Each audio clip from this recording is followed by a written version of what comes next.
teruggaan. Ek hoop julle verstaan wat ek vir julle vertel.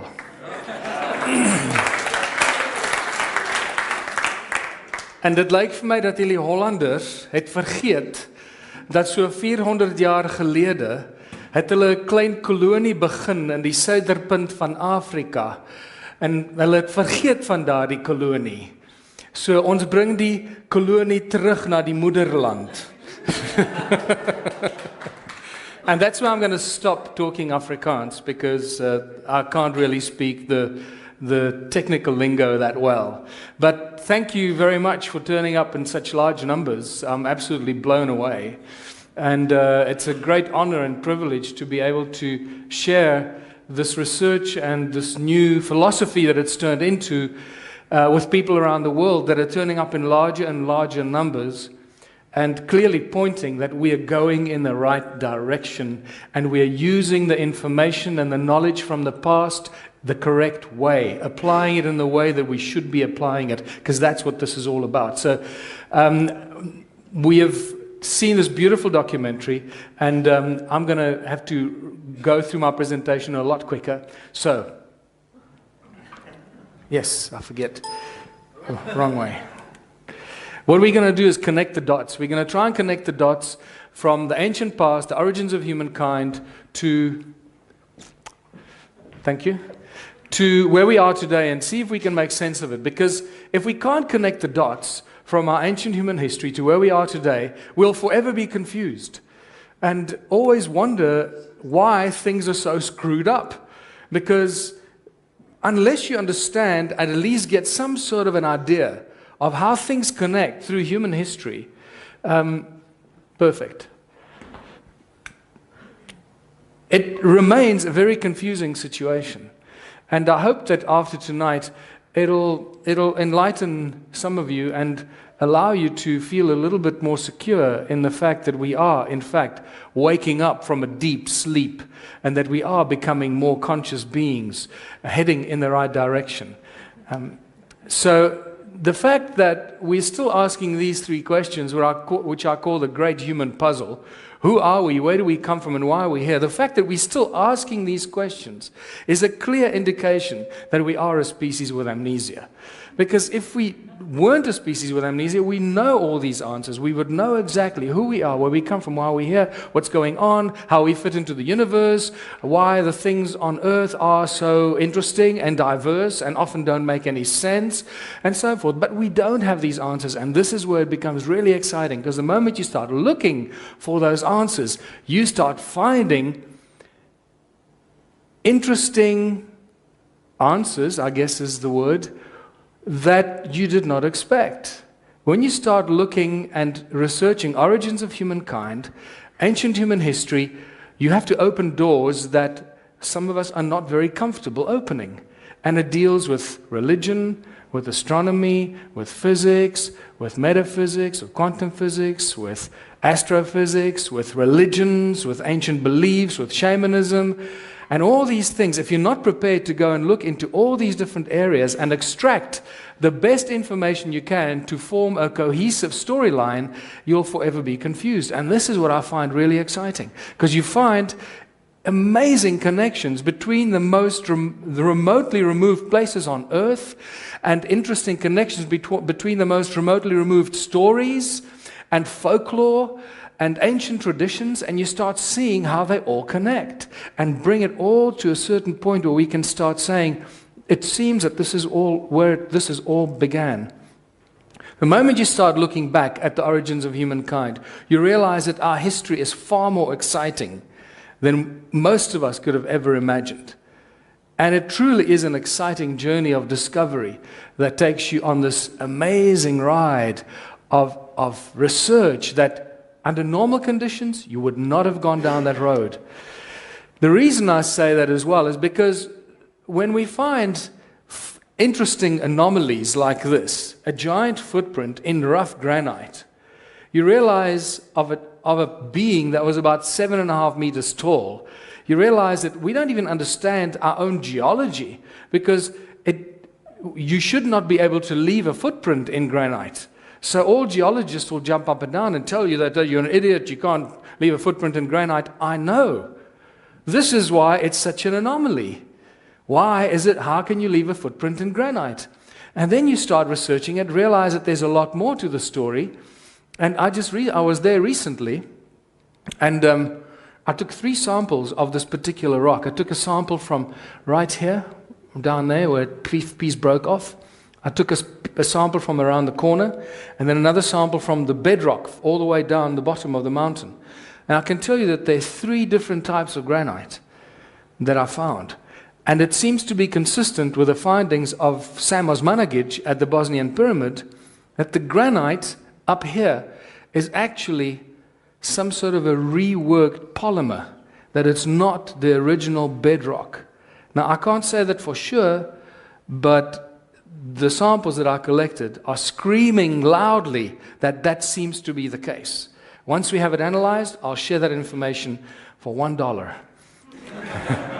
The other exciting thing is, this is Klaus Donner. You may know Klaus Donner. He's in Vienna. He's a wonderful researcher, one of the most amazing researchers in unresolved ancient mysteries. And Klaus actually found the bones of a giant in Ecuador that was 7.5 meters tall. And this is a real giant. It's been scientifically proven that these are bones of a being that would have been 7.5 meters tall, about this size.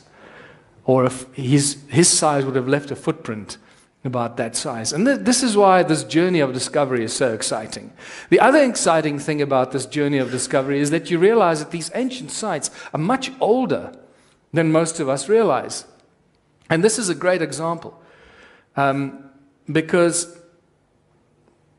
this stone here used to be the twin of this stone here. There you can see it. It's lying over there. It fell down and broke. It broke over there. They used to be connected at the top, apparently. And when it fell, it broke. And you can see, that's the break. Now, when I first went to Stonehenge, I couldn't believe it. I kept asking the people that know. I said, are you sure this is the stone that was connected to this one and that it fell and broke? Yes, that's a stone. So I said, well, in that case, we got a huge problem here, because if that's the break, this is sarsen stone. It's one of the hardest stones known to earth, known to mankind. And if this is only a few thousand years old, it's impossible for the stone to have eroded 2 feet. 2 feet of erosion on sarsen stone in a few thousand years, forget it. It's not possible. This kind of erosion can only happen in probably way over more than 1 million years. So we're dealing with ancient times. Why Stonehenge is still there, I don't know. I'm not telling you why it's there. I'm just telling you that the geology tells us that it's incredibly old, and not just built by a bunch of druids to get drunk and go and wait for the sunrise on the solstices and the equinoxes because they've got nothing better to do. I don't think that was the case here. And this is another example. One of the lintels has got a huge crack through it, and the erosion there is deeper than my hand. Again, just showing us that we're dealing with extreme ages here, not only a few thousands of years. Once you start looking for the origins of humankind, it doesn't take long before you realize that sound and resonance are the common denominators in all ancient belief systems, in all ancient cultures.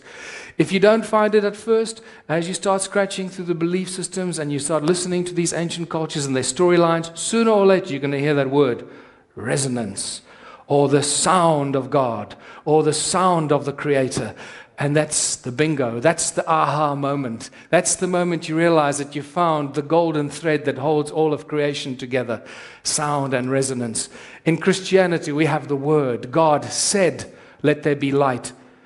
God didn't say anything else. God said, let there be light. And we see the connection between sound and light. Very important. In Hinduism, we have the primordial Om or Aum, the sound and the resonance that brought everything into creation. The Egyptians believed that the universe was sung into creation. And one of my favorites is actually the Aboriginal story of the 3 sacred songs that brought everything into existence. It's fantastic. And if you start looking at all the others, you'll see the same story. In Christianity, we have the 6 days of creation. 1, 2, 3, 4, 5, 6. And on the seventh day, God rested. Isn't that amazing? Just like that, we find a connection between the biblical creation and sacred geometry.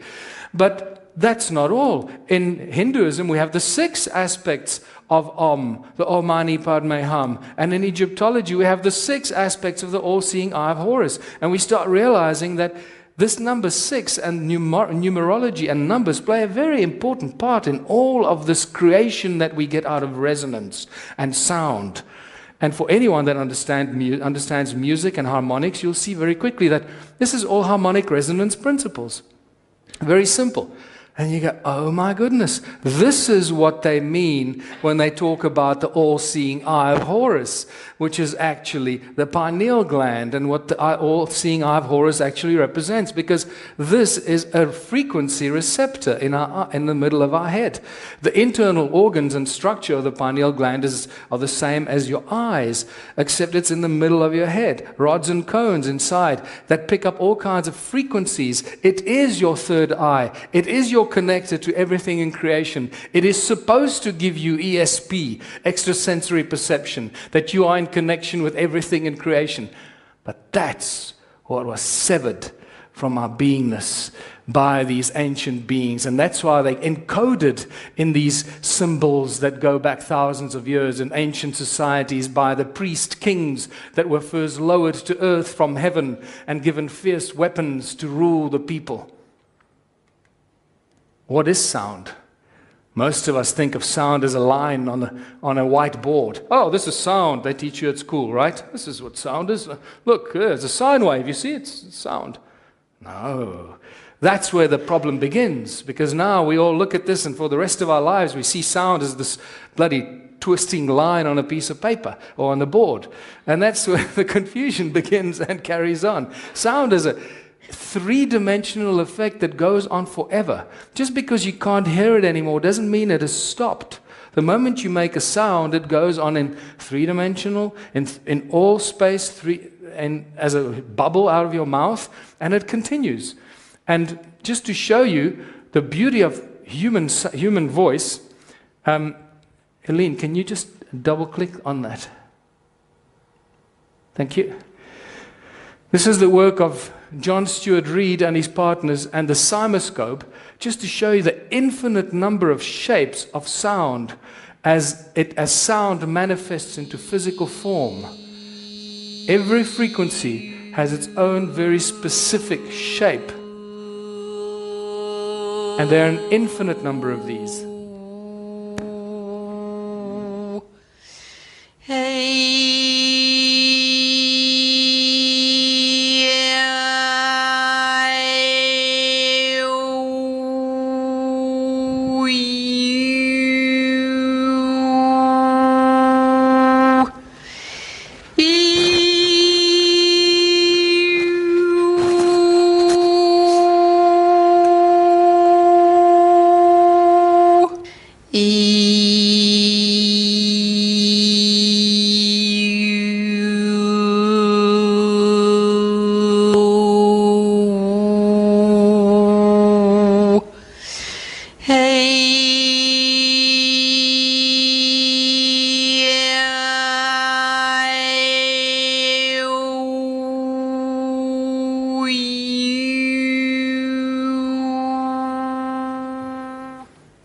It's just really beautiful.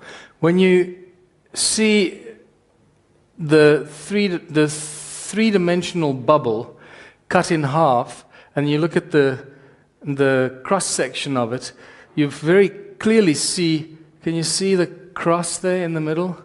And you start seeing the inspirations behind the crosses and the religious symbols that most specifically Christian-denominated religions have. And when you drill deeper into some of these images, these cymatic patterns of sound, it becomes even more obvious what these guys knew, because you find this, a cross in a circle, and you realize that this cross in a circle, being the source of sound, was the inspiration for the symbols when they came up with them for the religious denominations, telling us that they actually understand cymatics, they understand source, they understand resonance, and they hid it in the symbols with which they then keep oppressing and enslaving the people. Even the medicine wheel in Native American culture is just a cross in a circle, telling us that sound heals. And they're absolutely right. Sound does heal. Because if sound is a primary source of all things, then we should be able to use sound for everything. And that's exactly what we're dealing with here. Sound levitates, it boils water, it creates light, it creates DNA, it heals, it destroys pathogens. It's the precursor to electromagnetism, and this is an important thing. Sound causes electromagnetic effect, not the other way around in the universe. And this is amazing because when all of this starts falling into place, everything can be explained. We can truly start to understand everything about the atomic structure, from the smallest atoms to everything in creation, to the galaxies and the universes and the meta-universes, and how it all fits together. And we can also start to recognize when something has gone wrong. Because when we understand the harmonics and the resonance of it and how it should behave, we can see when it's gone wrong, and then we can do something to fix it. And that's exactly what vibrational medicine and vibrational healing is all about. So this guy, Peter Davies, he has been boiling water with sound since 1940. He died about 2 years ago, and he took his secret to his grave. And it's a great shame. The only reason he took his secret to his grave is because of money. He was waiting for someone to put money into his device so they could manufacture it, put it into production lines, and sell it to people around the world so he could make millions of dollars. And unfortunately, we are none the wiser, and we're all speculating how the hell this Spitfire pilot could boil water with sound, and thousands of scientists and millions of scientists around the world have not been able to replicate this. It still boggles my mind. And I've been talking about this guy now for 5 years, and nobody has gone out there, or scientists that's got access to laboratories, to all this stuff, they haven't gone out to try and replicate this. And I don't understand what the problem is. So that's just my message. If you know anybody with a laboratory and access to technology that can do this, for God's sake, go out there and boil the water, measure the frequency, the resonant frequency of boiling water. Don't try and, start from reverse engineer the process. And then apply that frequency to water and see what happens. My guess is it'll probably boil. And this guy here, Luc Montagnier, amazing scientist, French scientist, in 2011 spontaneously created DNA with sound. He took one test tube, filled it with water and DNA, and he took another empty test tube with water. He submerged them into water, not too far from each other, and exposed it to 7 hertz. Interesting number, that's 7 hertz, isn't it? We get back to those 7 days of creation, right? 6 days of creation and sacred geometry. He exposed it to 7 hertz, and very shortly afterwards, DNA spontaneously manifested in the empty test tube.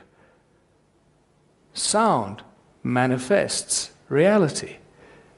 It's fantastic. It's the same as when you put sand on a metal plate and you put a sound frequency through it and you get these beautiful patterns that are created on the metal plate. Same thing, except this is in 3D, in a test tube, manifesting DNA.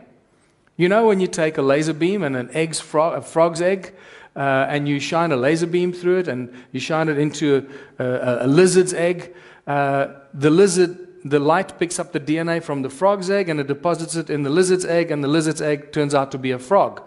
The light picks up the frequencies and the energy from the DNA in the frog's egg and deposits it. So this is how we can start seeing how we can use sound and resonance and our knowledge of that to manipulate our own reality. It's a very exciting period to be alive. And just to show you that sound does much more than that. Sound actually levitates. Just be careful, this might be a little loud. The sound... They should look up go to presentation. You didn't want to go get steak.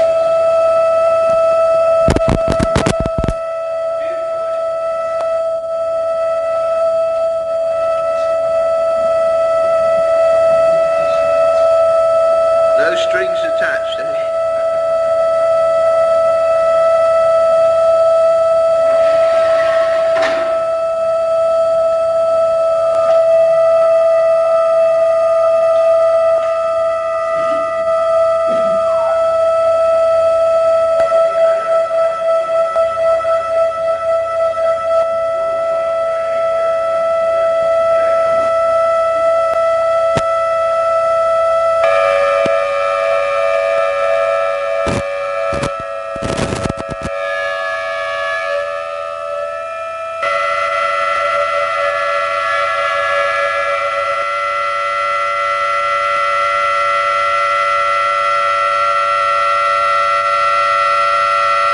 slightest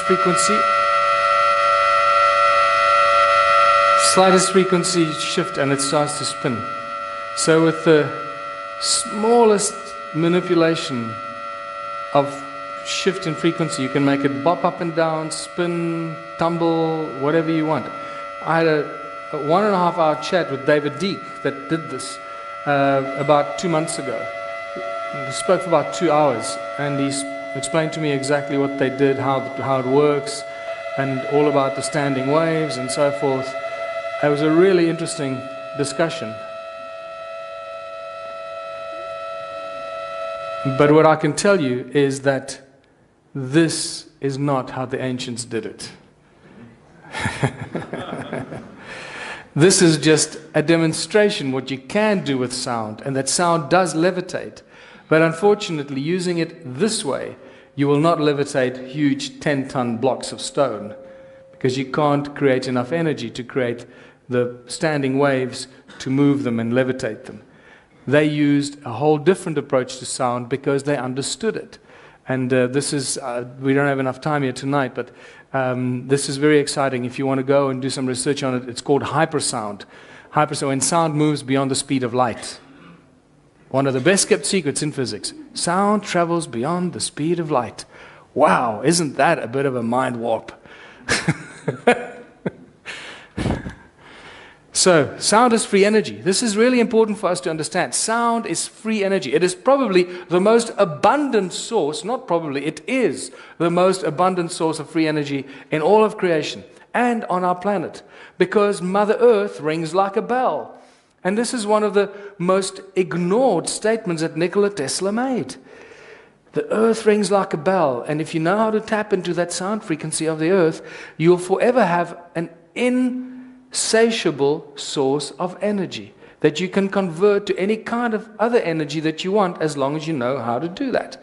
And this is what I believe he did, and this is what I believe he tapped into the sound frequency of Mother Earth, and what he did with it up there is still out for discussion. That's what everyone's looking for. That radiant source of energy that goes through everything at infinite pace and doesn't kill you when you accidentally put your hand in there, because it's not dangerous, and yet it lights up everything we can imagine. So what does this all have to do with ancient civilizations? Everything, because they understood all of this stuff. They understood resonance, they understood sound and frequency, and they used it as a source of energy. And this is what leads us to linking what we find in ancient times to a modern-day levitator that lived at the bottom of Florida. His name was Ed Leeds-Cullen, and in the 20s he built this spectacular place all on his own, single-handedly, with huge blocks of coral. That's why it's called Coral Castle. And he did this single-handedly, cut them, he put them into place, and somehow he managed this on his own, without ropes and pulleys. Okay, always say, well, there's ropes and pulleys, everything. Stonehenge was built with ropes and pulleys, and it's always ropes and pulleys are the greatest invention in ancient times. And Ed Leeds-Cullen did this all on his own. It is impossible for one person on your own to do this. And one day he was seen by 2 schoolboys, apparently, going on their way home from school, and they saw him levitating these huge blocks. They got very excited about this. They got home and they told their parents, we saw the man levitating these blocks. He was moving them through the air. And when the parents asked, well, how does he do it? The boys said he did it with ice cream cones in his hands. And the parents got very upset with the boys and said, naughty, you're lying to us. Stop lying, making up stories. Go to your room. No ice cream for you. Well, I don't think they were lying, because this is exactly why I now call it the ice cream cone phenomenon. And it's very exciting, because I've been finding ice cream cone type stone tools around the stone ruins all over southern Africa. From where I live in Waterval-Boven through Botswana to Zimbabwe, ice cream tools everywhere. I don't pick them all up, I only collected a few of them, but I think I've photographed well over like 40 of them. And then in Egypt, suddenly you see ice cream cone-shaped tools appear, and no one's ever been able to explain these. They always give you some feeble excuse of what it is. Or it was ornamental, it was this or was that. Well, we don't know, we'll just make stuff up. No, I don't think so. So there's all these things are very important roles to play in ancient societies. And when I saw this, I just got extremely excited. And I even recently found cone-shaped tools in an ancient mine in England. And you start seeing it everywhere. You find it in the Bosnian pyramids. Samos Managij they've been pulling out cone-shaped tools there. The Native American priests, medicine men, when they have ceremonies in the kivas, they take cone-shaped tools. And guess what they do with them?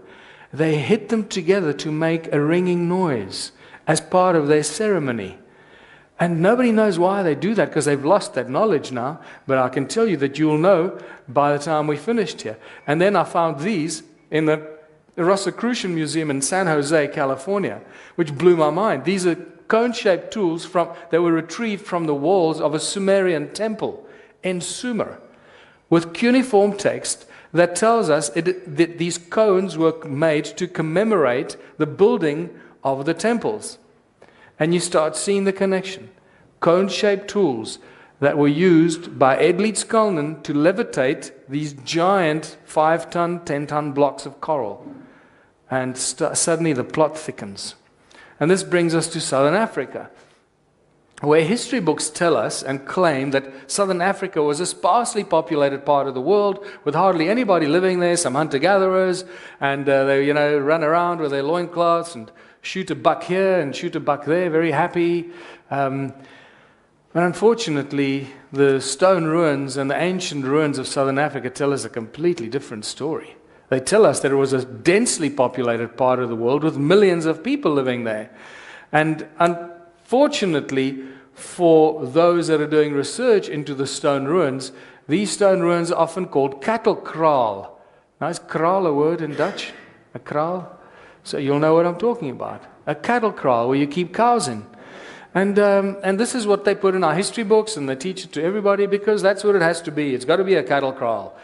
Well, you'll find out that that's not necessarily the case. Because just to show you some of the images of these ruins, first you'll find that all of them are circular, and yet each one is completely unique.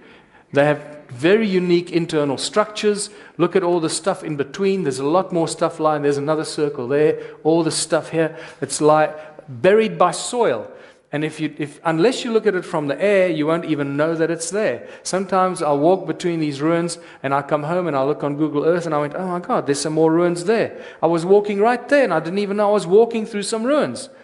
And that's how covered they are. Sometimes you see it, sometimes you don't. All depends what time of the day it is, where the sun is. And notice that at the circular, the actual, what we call stone circles, the stone circles are surrounded by much more that seems to go out of it, it's like a spider's web that moves out away from the stone circles. And you can see here that there was some other stuff going on here. This one was connected to that one, but it's eroded over there. You can no longer see it, and it just goes on. This one is connected to another ruin over there, which you'll see from another angle. But from this photograph, you'll never ever say that there's more stuff around it, because it's buried by soil. And you here, same one here. When you're looking at this ruin here, you have no idea that this is attached to it over there. And when you start seeing a horseshoe shape with a circle inside it, with a rock right inside the middle of it, you start going, hold on, I can make a connection here between electronics and horse-shaped shoes and stuff like that. Look at all the stuff on the outside of the stone walls. There's another horseshoe-shaped structure, ohm-shaped structure. And the warning bells go, aha, ohm-shaped structure, frequency, resonance. Here's that ruin that I said you can't see anything from right above it. Look all the stuff there. See how this is connected to that one. There's a whole network of ruins between these two, but you can't see it from straight above. Only at a certain time. And then they make beautiful flower shapes, because flowers are pretty. So they make flower-shaped stone ruins, because when you look at them from the air, they look so pretty and make everybody happy. But you have to be up in the sky to see that they look like flowers. And that poses a bit of a problem. And can you see how it's connected from there to here? And then that connection goes to this channel here that is even more eroded. And what's so special about these ruins? Not just that they're pretty to look at, but they obviously made for very special cows, these cattle kraals. And I think that it's possibly where the term holy cow comes from, because these cattle were very, very demanding, and they insisted that these cattle kraal were aligned with the movement of the sun. These were holy cows. They wanted to know where the sun came up, and they debated this, obviously. And you realize that when you start looking at these, not only are they aligned to the movements of the sun and the equinoxes and the solstices, but also with very advanced knowledge of sacred geometry. And when you start seeing hexagons and equilateral triangles come out of these stone circles and star tetrahedrons, you know that whoever built it for a very specific reason, and not just a place to observe the sun or for cows. The other important thing are the channels, these roads. These channels that connect all these stone circles together. Between the spider's web effect here, these channels run and they connect everything together. There are no stone circles that stand alone. They're always part of a much larger network.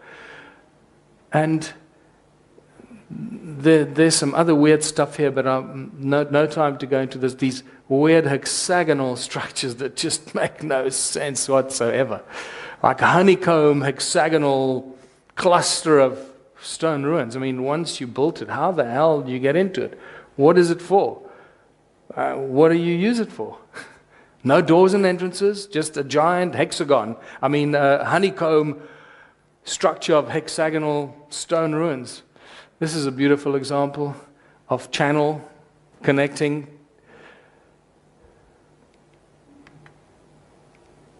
And so it goes.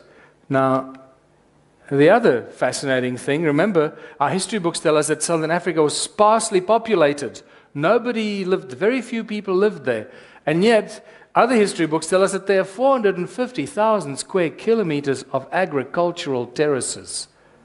There's a bit of a problem. Sparsely populated, nobody lives there, and yet somebody built 450,000 square kilometers of terraces. What the hell were they building the terraces for? Who were they feeding? Who built it? What were they planting, and why? And when you start looking at the terraces, they're all over the place, and it takes a little while for your eyes to desensitize and start recognizing it, and suddenly it becomes very exciting, because you see them all over Southern Africa. And this is just up the road from our house. You know where this is, Ton? Yeah, so it's just, it's just a spectacular display of a vast, vanished civilization that we know absolutely nothing about. From this point here, up on the mountain, pretty much between 60 and 100 kilometers in all directions, it looked like this a long time ago. There are still large areas that look like this. And the other important thing to note, which our cattle kraal historians keep forgetting, is that our cattle kraals have no doors and entrances.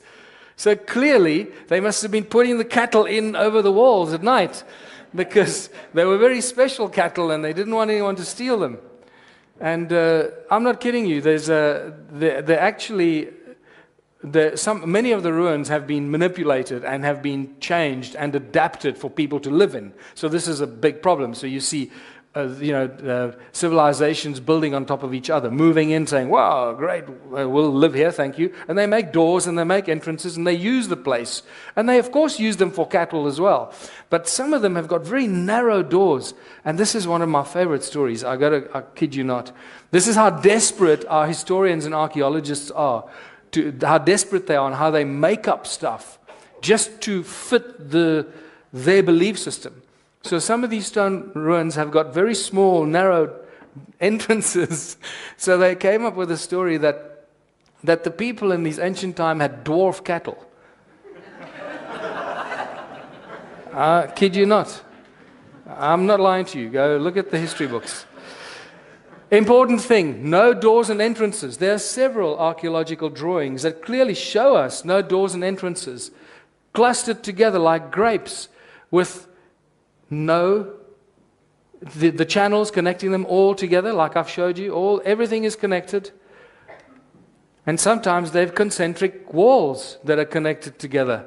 This is from an archaeological study in 1939. I didn't draw this. So what is all this activity all about in Southern Africa? It's always about the gold, people. Always about the gold. You cannot separate human history and the origins of humankind from our obsession with gold. But the exciting thing, as I discussed earlier today, is that we can breathe a giant sigh of relief because it's not our obsession with gold. So we're not the guilty ones. We got our obsession for the gold from the gods, or the biblical Elohim, which most of you should know by now. The word God in the Bible comes from the Hebrew Elohim, which is a plural for the gods, or the beings that descended from the sky, or something like that. It's got all kinds of meanings. All depends who you listen to. But it's never a singular. It's always a plural. So whenever you read the word God in the Bible, you've got to translate it into its original form, and it is the gods, plural. And when Adam was alone on earth in Genesis 2, it's not Adam, the first human being on earth, that said, I want gold. No. It's God, or the Elohim, that come to Adam and say, hey, buddy, I'm going to tell you about this place called Havilah, where the land is good, the water is good, and by the way, there is gold. It's the gods that told humanity about the gold. And that changes things quite dramatically, I believe.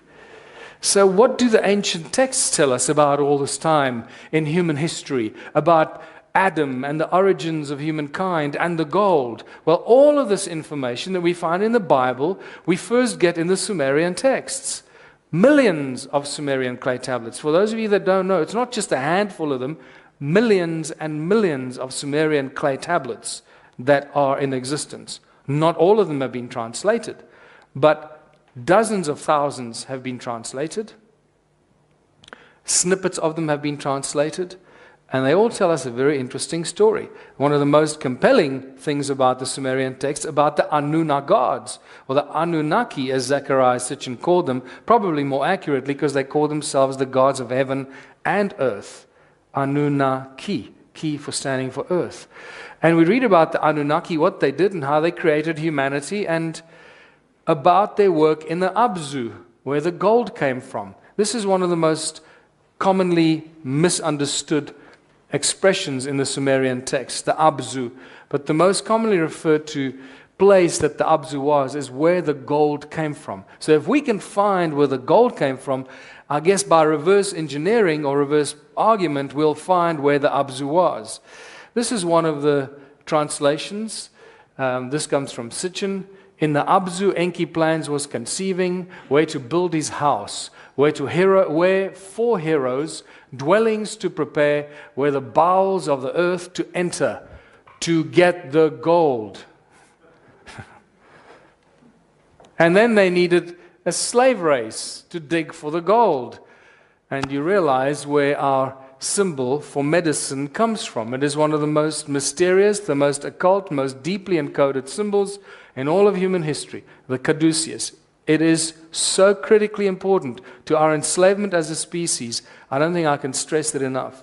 The more I research this, the more disturbing, actually, I can say, the more disturbing it becomes as to how deeply encoded that symbol is, with all the information about our enslavement as a species on every possible level you can imagine.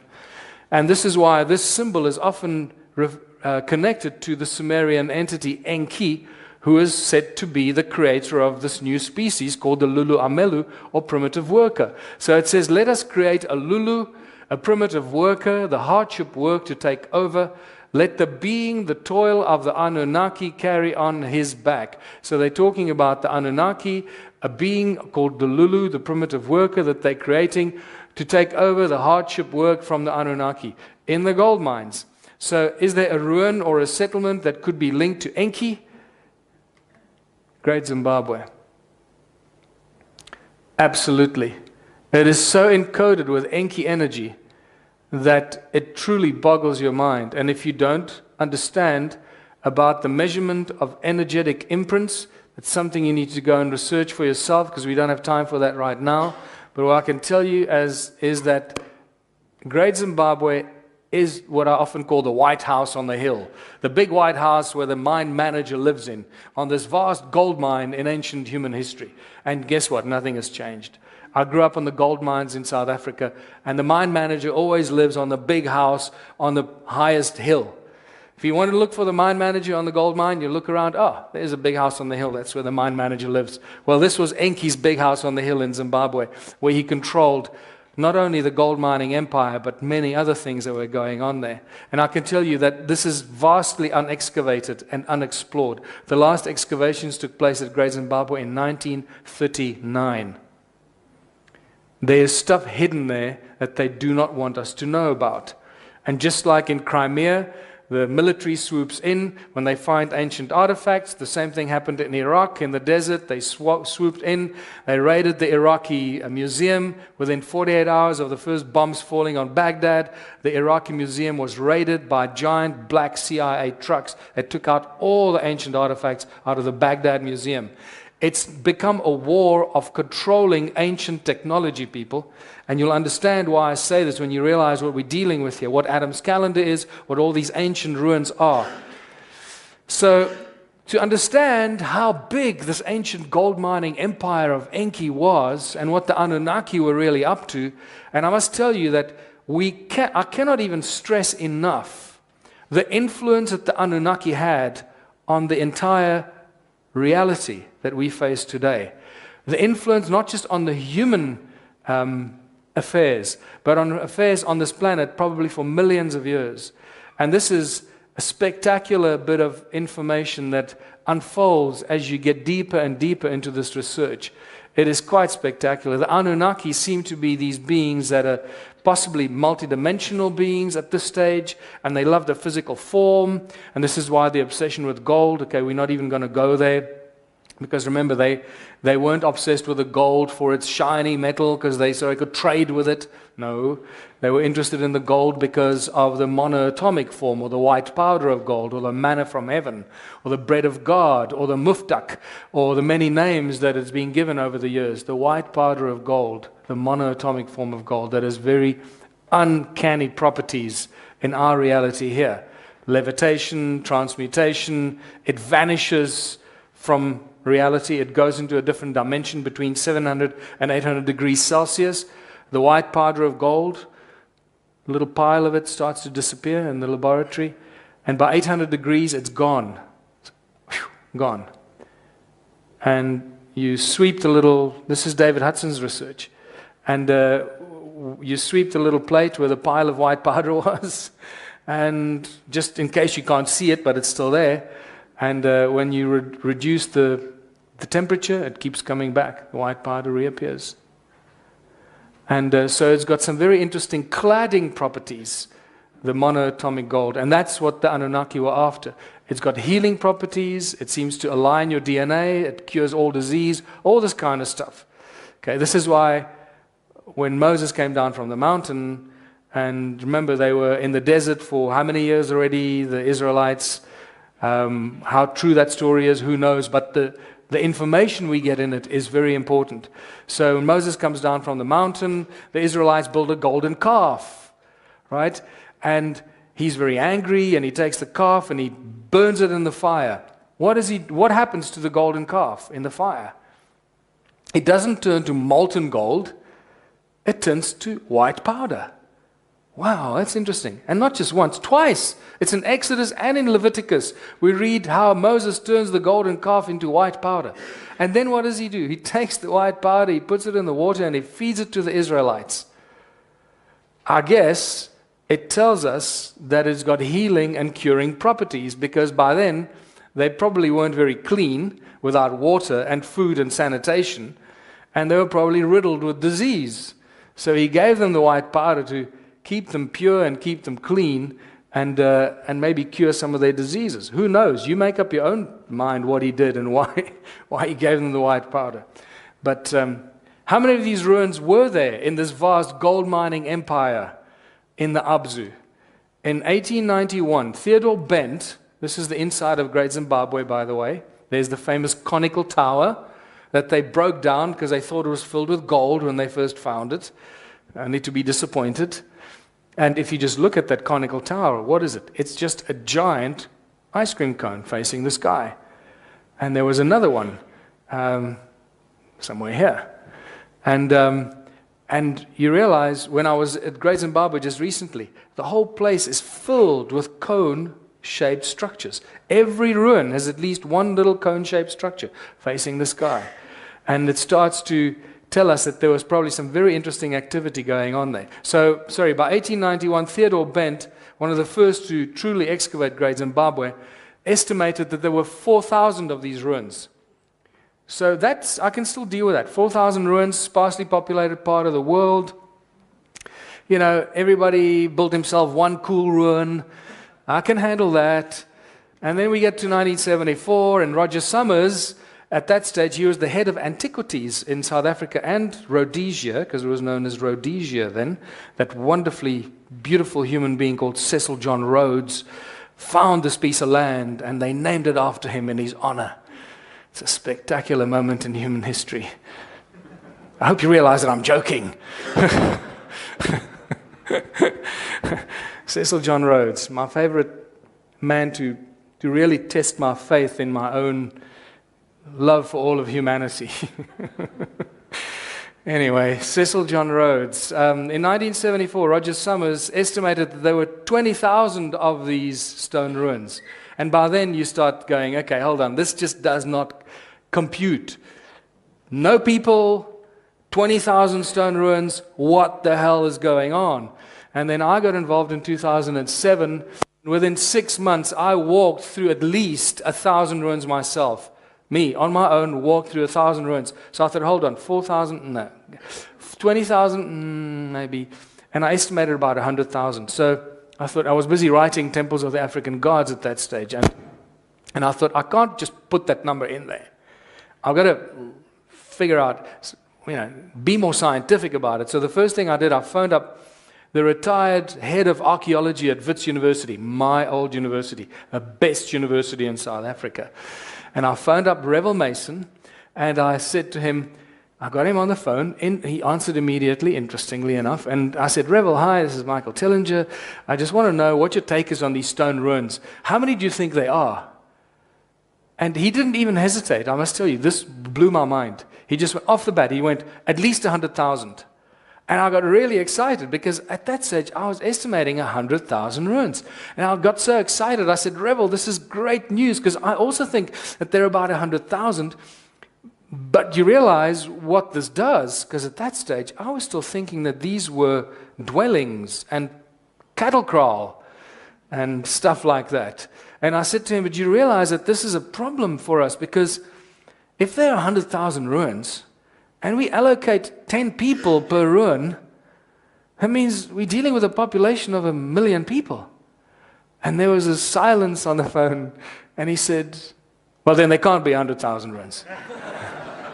Just like that. He just changed his mind. Because he went straight into the box of, academic dogma. History books tell us this was a sparsely populated part of the world. Nobody lived here, so there can't be 1 million people living here. The ruins are there, but no people. Nobody built it. They just manifested. Ooh, I wonder if that's possibly true. So I started counting these stone ruins.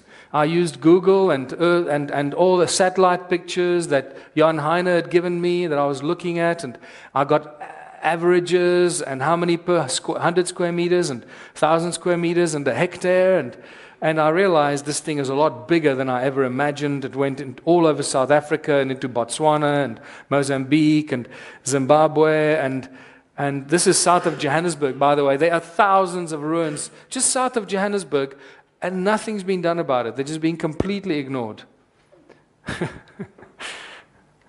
And this is other side of Rustenburg, where I grew up the last few years of my life. I don't even know what this is. It's so dense, it's insane. It goes on like, this is about 5 by 5 kilometers. It's this density. There weren't enough people. They did an archaeological dig here in the mid-90s. They sent They sent a really nice archaeologist from Pretoria University and some students to the site, and they spent a week there getting drunk, which is what they do at these digs. I know because Louise, my girlfriend Louise, studied archaeology, and that's exactly what happens. The students go on these digs with one professor who drinks for a week. The students run wild. They take measurements and samples and stuff, and after a week, they get all the stuff together. He writes a report based on what the students did, and that becomes the official archaeological report. I'm not kidding you. This is the standard way of doing archaeological assessments. And that's just shocking.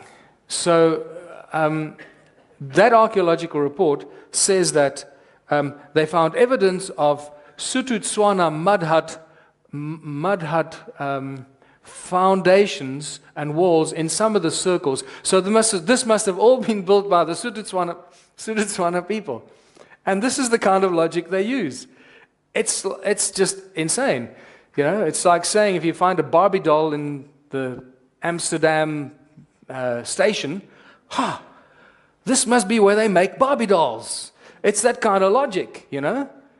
And it's just, this truly, I must say, boggles my mind. Anyway, by the time I finished counting, I realized there were more than 10 million of these ruins.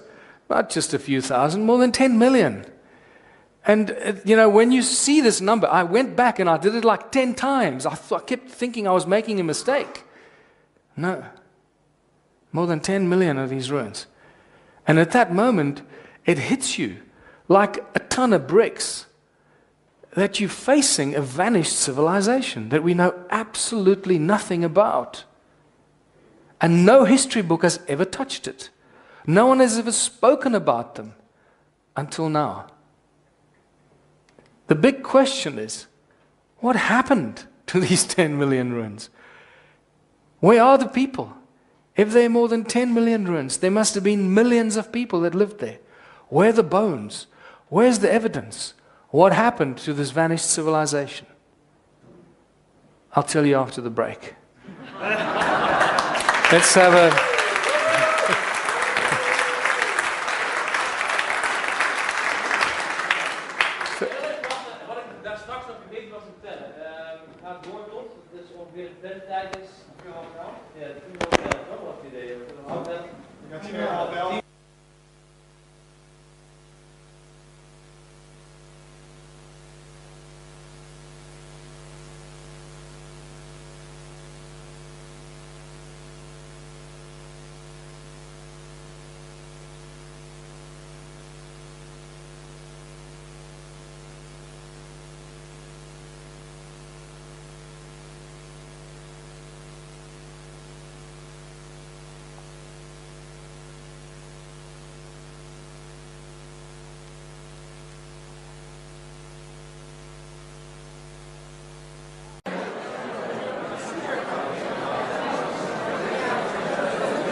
If we don't carry on now, I'm going to get horribly drunk and I won't be able to tell you the rest of the story.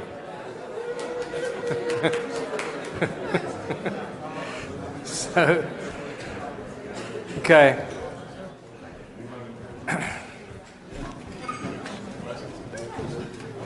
I just wanted to share this with you because I'm probably not going to tell you later, but one of the interesting stories we find in the Sumerian texts is about the Anunnaki making wine and beer. And when I first started exploring these stone circles, one of my connections at Pretoria University said to me, look for little grape-like plants. They're much smaller than grapes, but they look just like grapes. Those are the primordial grapes that all grapes come from. And guess what? I found them. It's not in my presentation because it's just too much. But it's amazing. I found the grapes growing around out of the stone circles. I took the pictures, and I didn't know that I had the picture until we got home. And I was looking at the photographs, and oh my God, that's the grape that my friend told me about. So I sent it to him. He was furious. He said, I've been looking for this for 30 years. You go out for one day, you find it.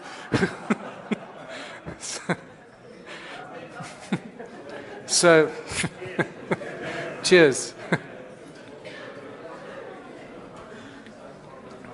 Okay, Okay, so the question was, millions of people, millions of stone ruins, what happened to them? A picture tells 1,000 words. Now, in this photograph, you see what happened to them. But why did this happen? In the Sumerian texts, we find two very important tablets. These are known as king's lists. They're of several king's lists. These two are two of several king's lists that have been found. But these two are really important because they tell us exactly the same story of these 8 kings that ruled the world for more than 220,000 years. Now, this is spectacular. So it clearly tells us that whoever these 8 kings were not human. And it points us in a very interesting direction. But what's even more important is the actual information of these two kings lists. And there can be no doubt about the information on this. These have been read and translated by many translators, not just Zachariah Sitchin, but many other scholars that can do these translations. What I find interesting, don't worry about the content, because that's not really what I'm trying to point out to you here. But that opening line and the ending line. After the kingship descended from heaven. And we find that this is a common theme in most of the translations, especially that you find in Sitchin's work. After the kingship descended from heaven. After the gods created the first kings and appointed the first kings from among humanity. So we find out that kingships and kings were appointed by the gods when kingship descended from heaven to earth. And the kings were appointed by the gods to rule over humanity. And to do that, they were given fierce weapons and information and knowledge and the knowledge of alchemy and other weird things that they were able to do that scared the living daylights out of the people and made them obedient to these first kings. And then it tells us this information, and then it says, and then the flood swept over. So we have a very specific reference to the great flood, what I believe is the flood in the Bible, that tells us that after 220,000 years of rule over humanity, the flood came. And that's really interesting, because if you start analyzing the timelines here, it is consistent with what we believe to be the ancient flood, connected to the origins of humankind, between 250,000 and 300,000 years ago, according to the mitochondrial Eve study. And everything still remains consistent. Nothing is out of place. And then the flood swept over. And I think these pictures tell us that because 90% of the stone ruins are actually still covered by soil and by sand, not just soil, but by sea sand. In the Barberton Valley, below Adams Calendar, there's many places, 15 meters of sea sand, sediment, that you drive through. And this is obvious that huge amounts of seawater or ocean came through there at some stage. We just recently, I picked up a seashell in one of the ruins on top of the big ruin in Watervalboven. Inside the ruin, a seashell. And farmers have told me that they've been finding fossilized fish and seashells in their ruins on their farms. And I now found my own seashell in one of the ruins. And that's really exciting. So I believe that the so-called Great Flood that the Bible talks about and all ancient cultures talk about, the flood, is what caused the destruction of this vanished civilization, or of the civilization that caused them to become vanished and covered by soil.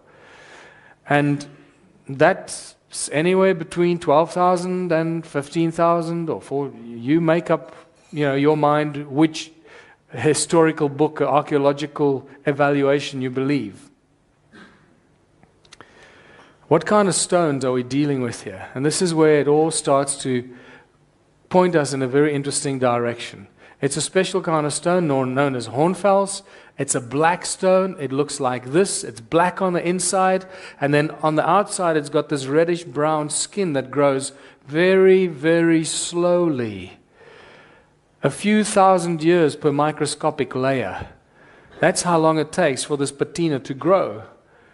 So if you've got tools or artifacts made out of this black rock, and the tools and artifacts are covered in patina, then you have to assume or conclude that the tools and artifacts were made a long, long time ago, not just a few hundred or a few thousand years ago, because that's not how the patina grows. So the patina in this is a very important way for us to not evaluate exactly or date the stones, the tools, but to give us an idea of how old they are. And we know that based on that, they're very, very old. The other important thing is that the stones ring like bells, and it was really at the moment that I discovered that these stones have acoustic properties and they ring like bells that everything changed. I no longer looked at the stone circles as cattle kraal or dwellings. I suddenly realized that we're dealing with sound. What we started with, sound, the primordial source of all things, infinite energy, what Nikola Tesla probably used, sound that levitates. And now we got sound coming out of the stone walls, of the stone circles. That's a great breakthrough. And that's what drove me in a direction to think of sound as being inextricably connected to the stone circles. So this is just a little example of how some of the stones ring like bells.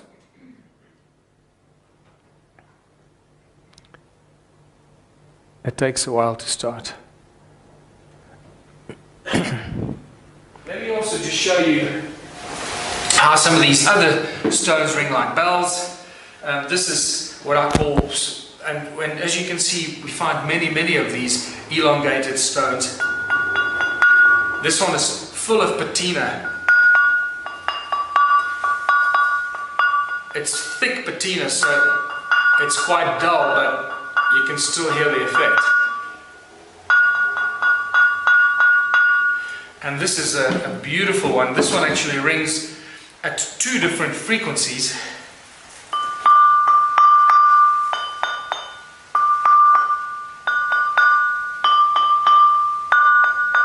Dun dun dun, dun dun dun.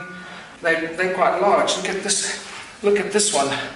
And it looks also like it was inserted into something up to that point. And also, remember, they all ring like bells. This one is no exception.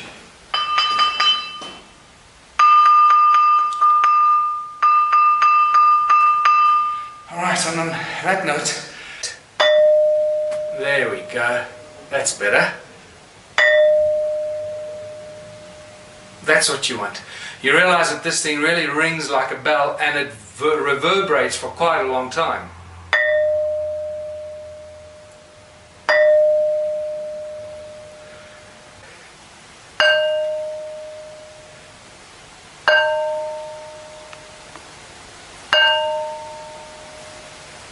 And there you go. Demonstration how these stones ring like bells, and they were used in all kinds of ways and fashions, just like the ankh, to create specific vibrational frequencies and specific notes to use as a form and a source of energy. And so suddenly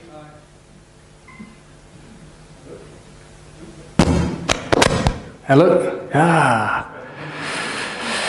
I started looking more into sound and realized that these elongated stones were probably used in some way to kickstart these stone circles and so forth, but there's a lot more information on this.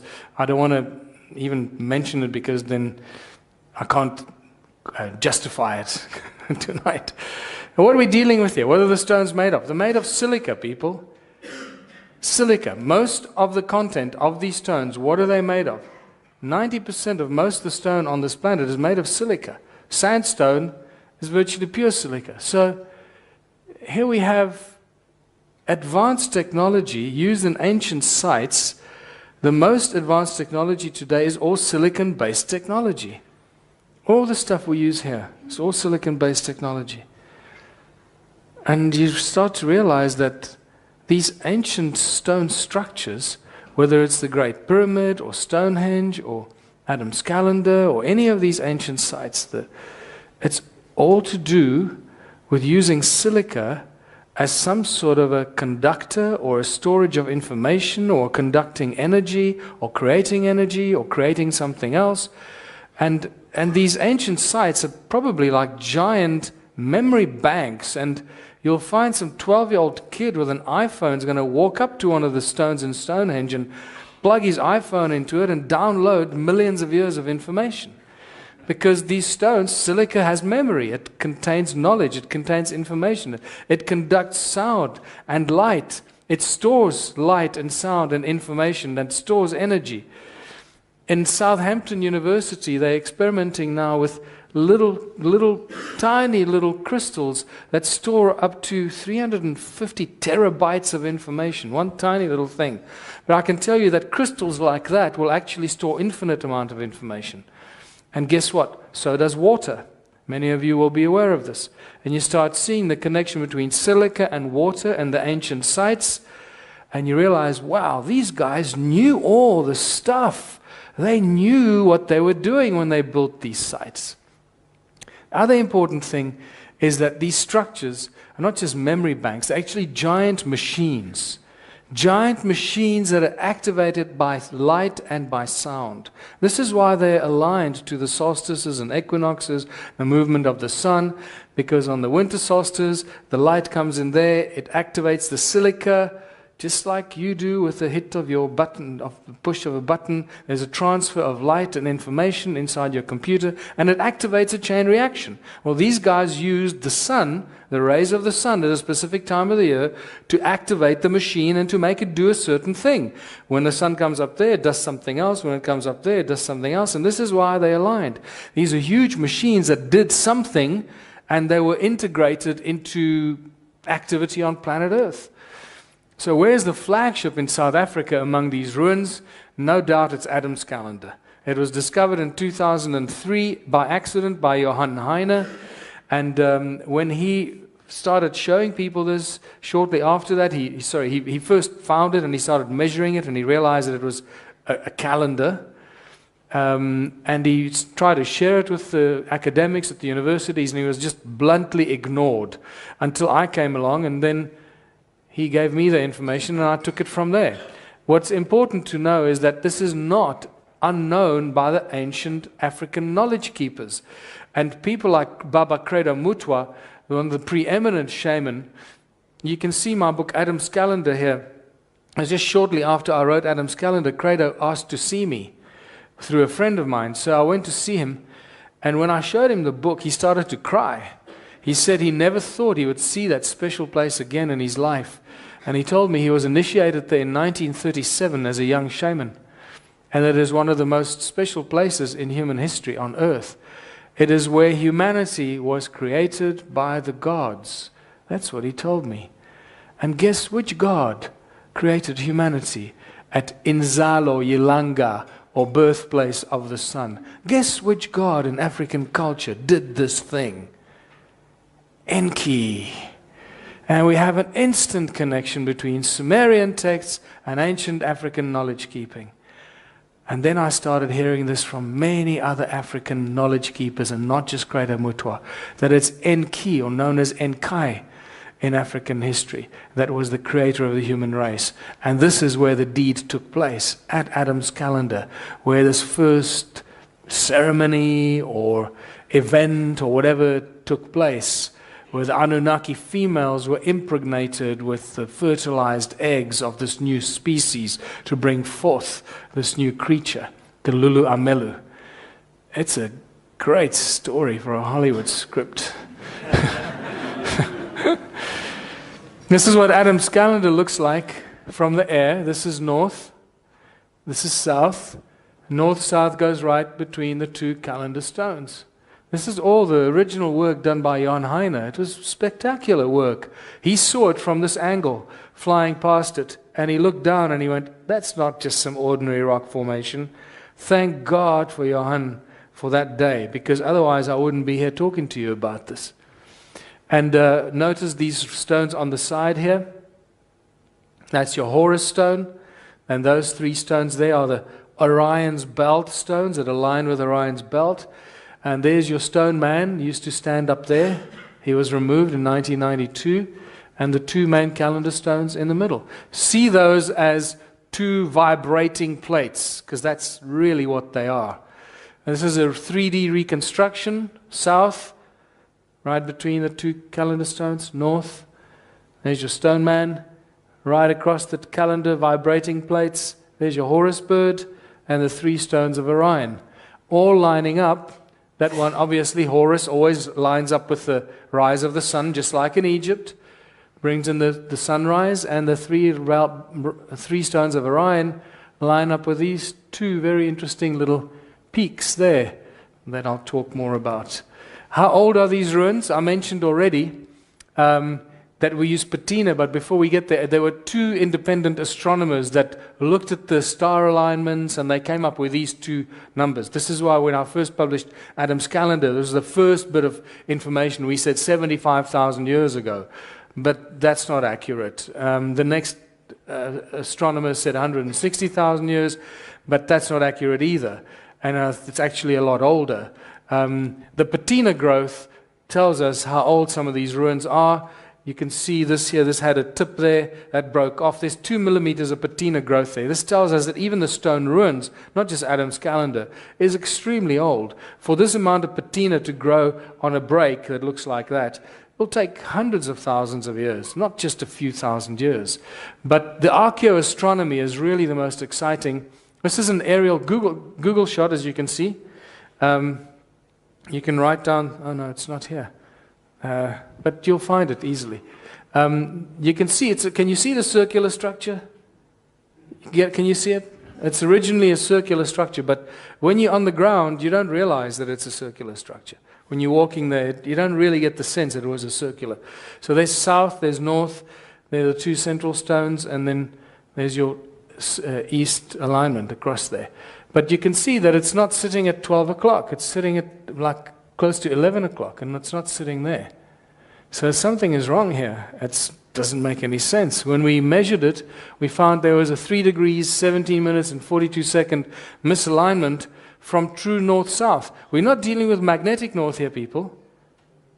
Magnetic north wanders all the time. This is true north, the axis mundi of planet Earth. So this blew my mind, and for about 2 years I got caught up thinking that it's got something to do with the wobble of the Earth, the precession of the equinoxes, and I was trying to figure out how old it is, and it's just like down the wrong rabbit hole, really. And I realized, hold on, it doesn't matter where the precession of the equinoxes is. True north remains north. It moves with it. So what we're dealing here is something completely different. And I think it's probably closer to what Charles Hapgood was studying, which he called the crustal displacement or the crustal shift, where the whole crust of the Earth moves every few 100,000 years from where it was before, probably taking the Earth's north-south pole with it. So what I'm really telling you here is that Adam's calendar was constructed at a time where true north and south was different from where it is today. That cannot be argued. And if you say, oh, they just made a mistake, you'd be wrong. These guys didn't make mistakes. We're the ones that make mistakes and misunderstand what they were doing. So this tells us it's very old, but we don't know how old it is. So this takes us to the pyramids. This is one of the early photographs taken of Johann when he first found it. And he was measuring it early in the morning. You can see the sun is from behind, and there you can see beautiful, perfect, pyramidal structures that we've been ignoring for so long. And there's a third one, a little one right there. You can hardly see it. I'm not sure what's going on there because they look like bedrock. It's possibly that they were carved out of the solid bedrock and they're now completely covered by soil. Remember that there's at least 15 meters of sediment, of sea sand. At least 15 meters. And there's other stuff going on, so they're covered by trees and stuff growing on them. But how can we find out if they are truly possibly pyramids or connected to Adam's calendar? Well, the ancients used sacred geometry for everything. We now know this. So I drew a golden mean spiral between Adam's calendar, or from Adam's calendar, and guess where it ends? Right between the pyramids. Adam's calendar. And you realize that The argument of probability can be used here. What is the probability that this is an accident? It's several million to one, so it must be connected. And that there's a reason why these are here in that distance exactly from Adam's calendar.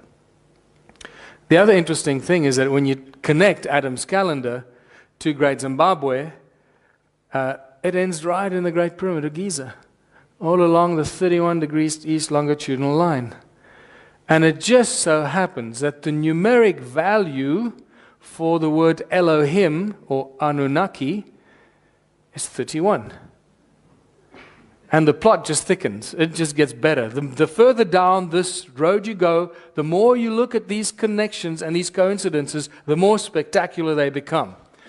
Right? And then I found this translation in one of Zechariah Sitchin's books.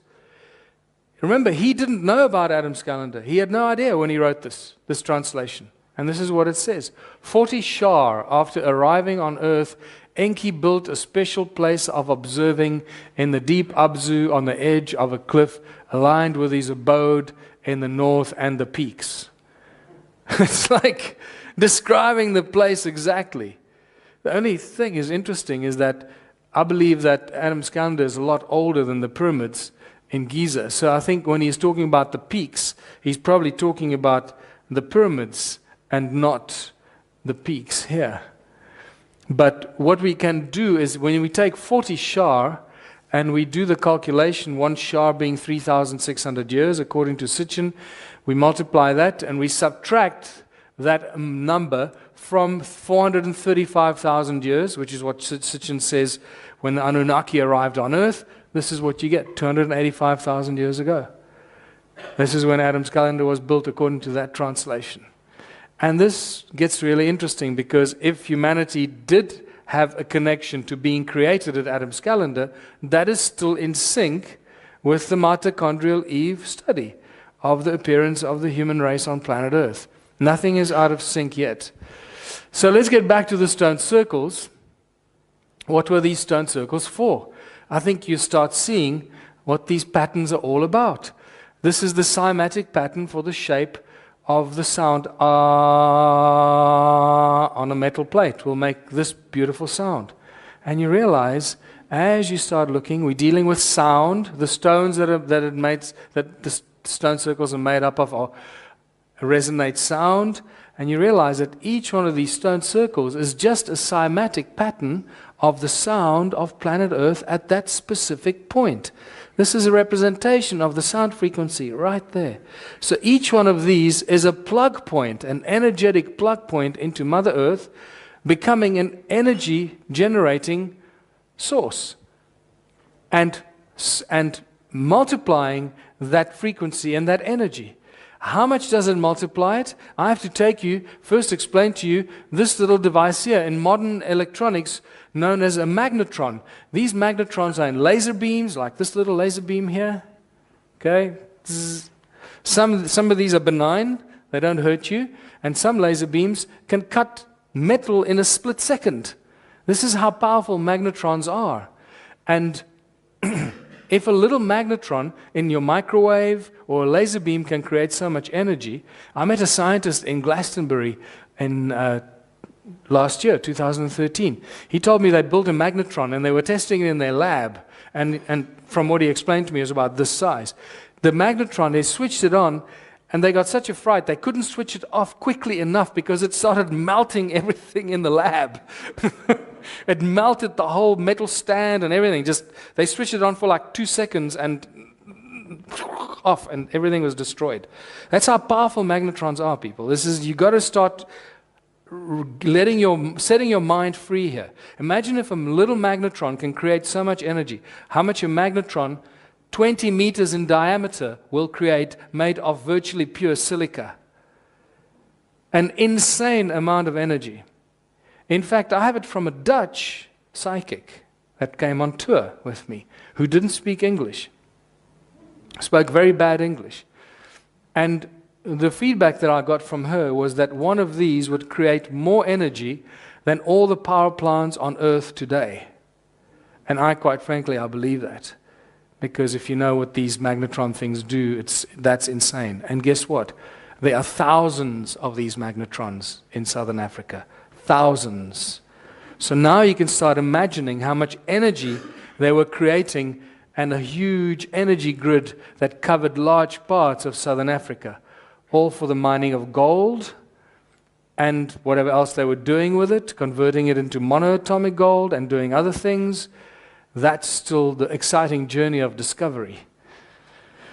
And the interesting thing is that this energy grid is still alive. It still gives us insane amounts of energy because we've measured it. We've measured electromagnetic waves, the sound frequencies that come out of them, the loudness of these sound frequencies, and also this thing called heat signature. The heat signature is the average temperature of 200 meters below the ground, not the temperature on the ground. It's the sort of average 200 meters below the ground.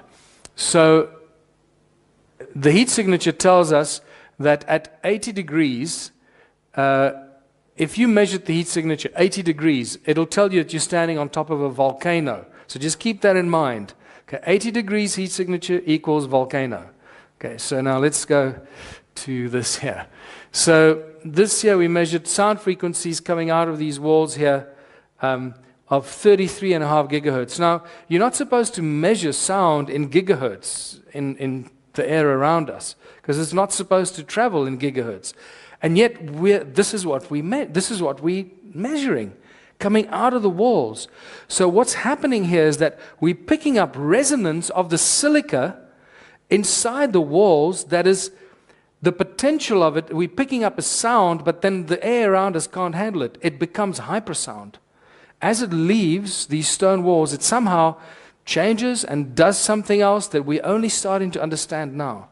But we're measuring 33.5 gigahertz of sound coming out of those walls, very high decibels, 580 megahertz activity of electromagnetic waves running horizontally, running horizontally here. That's why you can't get, you can't pick up satellite reception. You can't pick up your GPS signal. In fact, I forgot to tell you that at Adam's calendar, that's one of the tricks we play on the people as well. Bring your GPS and see if it works inside here.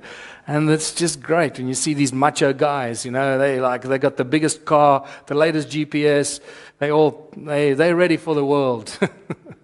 And they walk in there with a GPS, and I say, have you got a GPS? Yeah, of course. It's the best GPS. It's the latest GPS. Well, do you think it'll work in here? Of course it'll work in here. Bring it. Oh, as they walk, literally, it's like from here to there, and it stops. It just goes, starts to go crazy. And it's just amazing what happens to these people. Their ego goes from up there right down into their shoes. I just bought this yesterday, man. There's something wrong with it, eh? It's great. It's a real equalizer, man. And it just doesn't work. The electromagnetic fields are so powerful that it shuts the communication down. We did a whole weekend of ground-penetrating radar at this ruin here, at 2 other ruins, and at Adam's calendar, all for nothing. Because the poor GPS company, and this is the largest ground-penetrating radar company from the United States in their South African office, that offered us their services. And after 2 months or 3 months, eventually they phoned me up and said, listen, we don't know what happened. We're so embarrassed, we can't explain it. It's our data and information is just scrambled. It's just junk. We can't give you any intelligent feedback.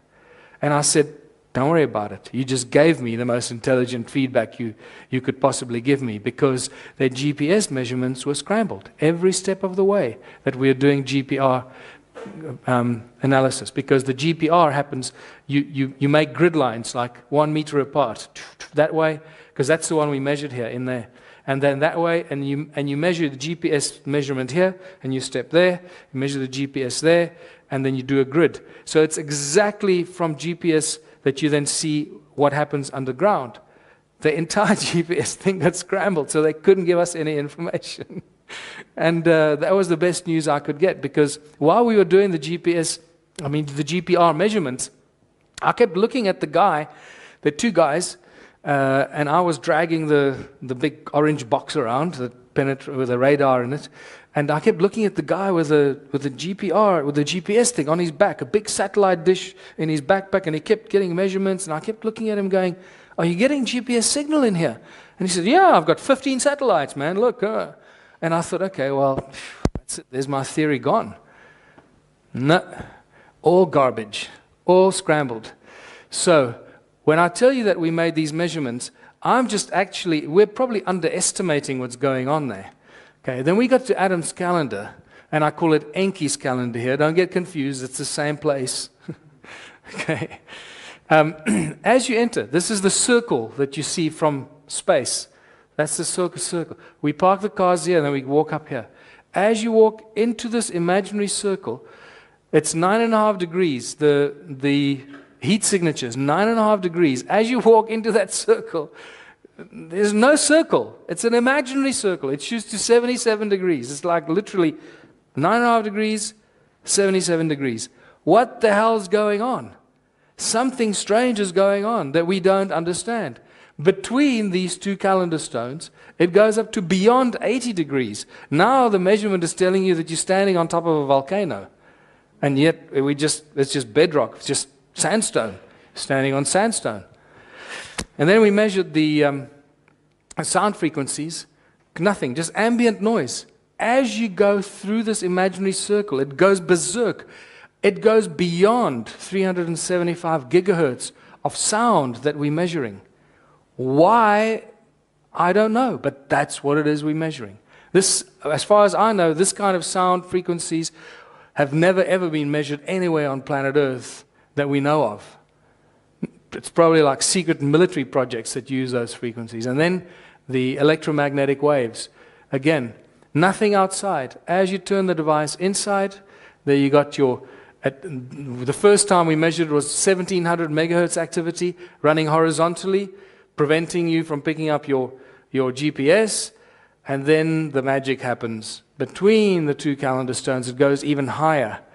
We've actually measured it much higher than this lately. Except the difference is that between the stones in the middle, it spirals up into the sky. It's not horizontal. And that is just spectacular. So what the hell are we dealing with here? What's going on here? And I think that we found ourselves one of these. Activated by energies and forces that we don't really understand. And what is it for?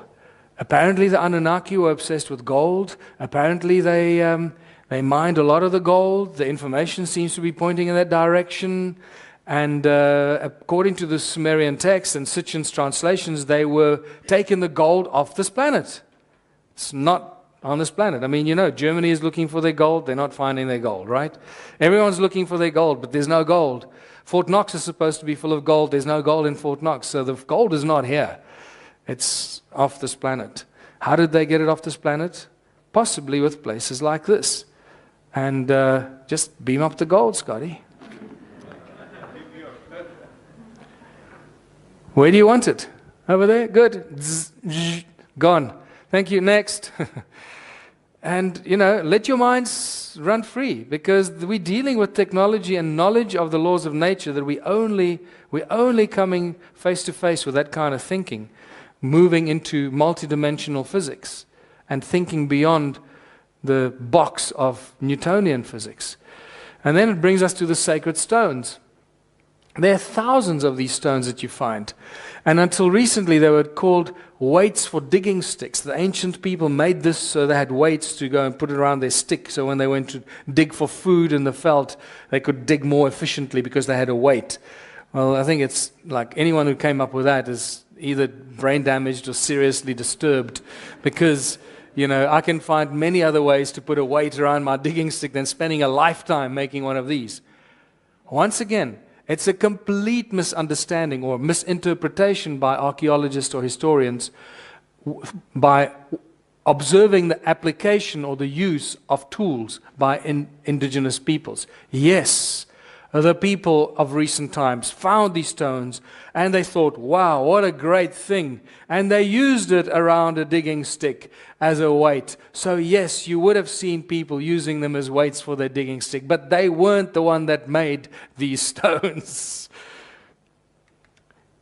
Daniel Nunes in New York City makes these little vortex coils out of copper wire. And by putting in sound into the center of it, he turns gas into plasma. That's how much energy his little coils generate. Sound activates the coil and turns gas into plasma. Just keep that. And that's a puny little copper wire coil like that. Imagine how much energy a donut-shaped vortex coil made out of pure silica will create. This is what these ancient stones or the sacred stones are. They're vortex field energy generators. You put sound frequency into the middle and it creates a huge, expanding, probably scalar, if you can call it that, fields of energy that we're only starting to understand now. And the reason I say this is because I know we measured the energies around these stones, so I knew they were very powerful, but I never realized how powerful they are until we caught a flight to Hawaii to go and deliver the stone to Nassim Haramein so that he can do some research with it at the Resonance Institute in Hawaii. And on the way to America, Louise and I got on the aeroplane and we flew to Doha. And I put the stone in my bag and I forgot about it, and we got off at Doha and had a layover for a few hours. Then we got on the plane again to Chicago, at which point my bag went through Homeland Security scanning.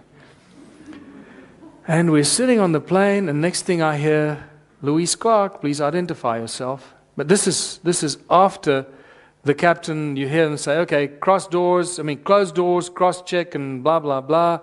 And so we think, okay, we're taking off. 15 minutes, nothing, just sitting there. And eventually we hear, Louise Clark, please identify yourself. So I look at Louise and I go, what have you done? It's like literally, I said, okay, my God, they found some, dope seeds in a bag or something because, some friend borrowed her bag, obviously. But I don't know what, she's going to land up in some Turkish prison for the next 15 years. And, Midnight Express, here we come. And I thought, I'm not letting... And so the air hostess comes running along, and she says, please follow me. You must get off the plane. And I thought, what?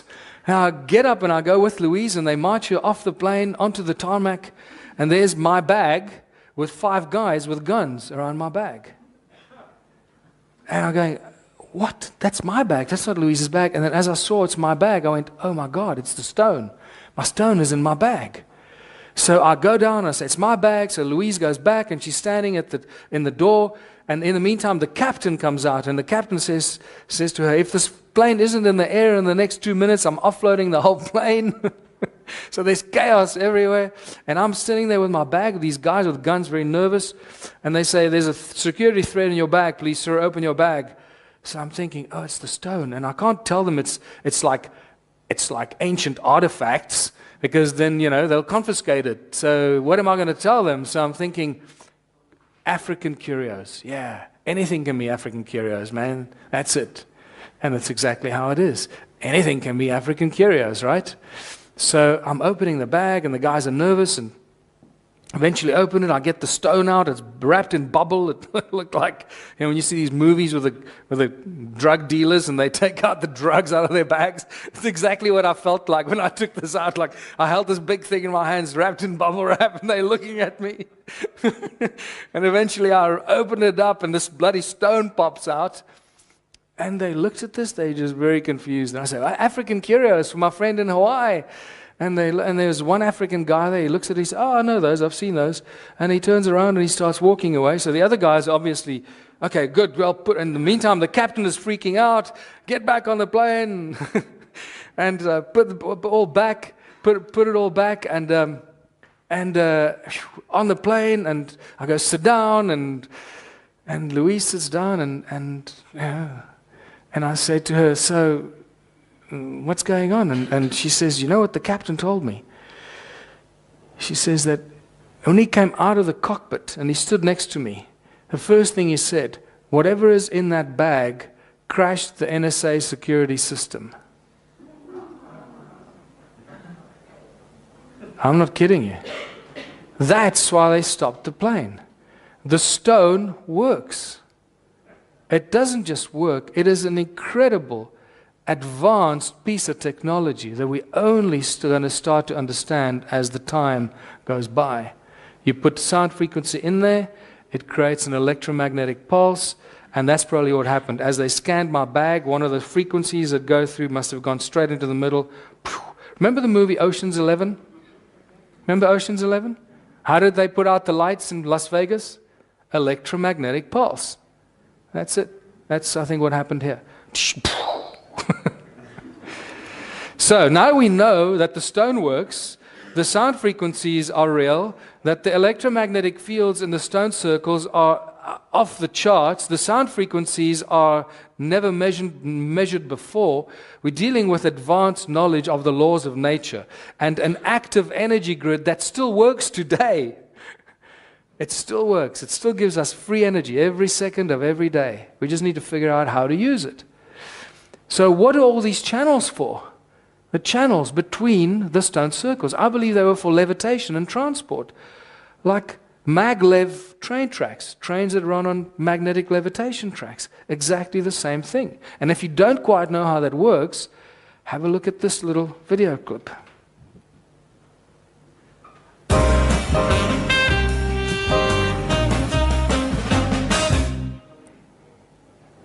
So what if we got here? So we have quantum locking. The superconductor is locked in space, and it stays wherever I put it. You see, this is quantum trapping. That's amazing. As long as it's so the cold, it's superconducting. It's frozen with liquid nitrogen. Upside down. Right.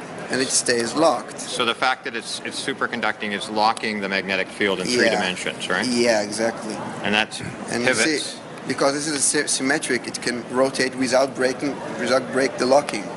The locking doesn't break. Right. Because it stays there on the X and Y, but not on, it pivots on the on the axis of the magnets. You see, if I can move it on the side, it will again pivot around the axis of the magnet, because it makes sure that the magnetic field inside of it stays the same. Right. It's astonishing. Can you put it on the track for us? Yeah. I just levitate it above the track quite high, and I can just rotate it. So it's actually floating above the surface. Yeah, it's not floating, it's locked above the surface. So you could tilt it at an angle and it would still fly around. Yeah, I can do it like this, and it will just go around like this. I can then go and put it at different height, and then like this. And lock it at the height. Lock it, different height, different configuration. Right. And I can even lock it at opposite way. If you could just hold for a minute. High. I'm doing the same thing. I'm locking it upside down, and then it is suspended. Fantastic. Okay. So imagine those channels acting as these little levitation tracks that they could move things around or do whatever they wanted with that. But that brings me to the Earth grid, because it seems that all these ancient sites on Earth, Adam's calendar, the Great Pyramids, Pumapunku, they all seem to be built on these nodal points, these energy points that have, there's Adam's calendar right there, there's Giza, and you can find, if you follow this, and this is a Russian map that actually shows you, and they call it the crystal grid, and this is really interesting, because it seems to be some sort of an energetic code encoded into planet Earth that's mirrored from the sky. And why do we know it's mirrored from the sky? Because the Sumerian texts tell us. And this is not a Zecharia Sitchin translation, by the way. This comes from the Shoyan collection. And this is what it says. In the distant days, in those days after destinies had been decreed, after An, who was Anu, and Enlil, his son, had set up the regulations for heaven and earth. That's interesting. Regulations for heaven and earth. Enki, the exalted knowing God, by the rules for heaven and earth, the fixed rules, he set up the cities. So they're suggesting that there's a grid of energetic rules in the sky that is mirrored on earth, and they set up the cities on earth mimicking or mirroring this energy grid in the sky. What the hell's going on here? So this points us in what David Wilcock first actually discovered this when he started talking about these military emblems and these bands that are encoded. This information is encoded into these emblems. They call it the rules. Remember? The rules. The fixed rules for heaven and earth. And here we have. The military calls these bands around the earth the rules. They don't know where they come from, but they've always been there. Some sort of an energetic grid around planet Earth. And then they put these delta-shaped things here, and people say, oh, these are just delta-shaped craft. No, that's just one arm out of a pentagon or a pentagram. That's what it is, connecting us to understanding of sacred geometry and so forth. This is deeply encoded stuff, people. But again, just go away and think about what I'm saying here to you. So the fixed rules, the energy grid around the earth is actually encoded in the modern military emblems, all of them.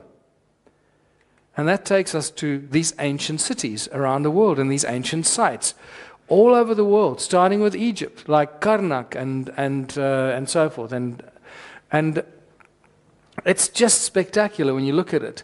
And then you see these giant obelisks that have mesmerized modern scientists and modern tourists. There's an obelisk, a tip of an obelisk lying there.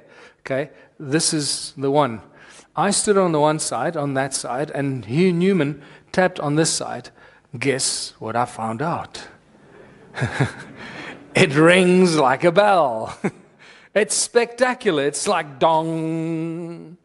I try to record it with my little recorder, but it doesn't do it justice. You know, you hear this thing, when you put your ear there and you go, I couldn't believe my ears. And then you realize that in these ancient sites, there are just too many pillars and not enough space. And we go as tourists and we're so overwhelmed by this. Wow, this is amazing. And then they tell you, oh, this is for the worshipping and this goddess, and this is where they worship this, and they made the worshipping here, and they donated food and blood and sacrifice over there, and this is what they did, and there's all these gods, and it's just all made up bull. It's all lies. They make it up because they don't have anything else to tell you. So these stories are all made up. But what you find, and there's that obelisk, too many pillars, not enough space. Okay? When you see from the air, look at this. It's just ridiculous. Oh, there were more pillars here, but they're gone. And then these weird symmetrical shapes here that make no sense. Many of them have no doors and entrances, incidentally. Same thing as there. And there's another weird thing there. And you realize that even at what's this place called? The Parthenon in Greece, there are the remains of the foundations of a much bigger geometric grid around the central thing here.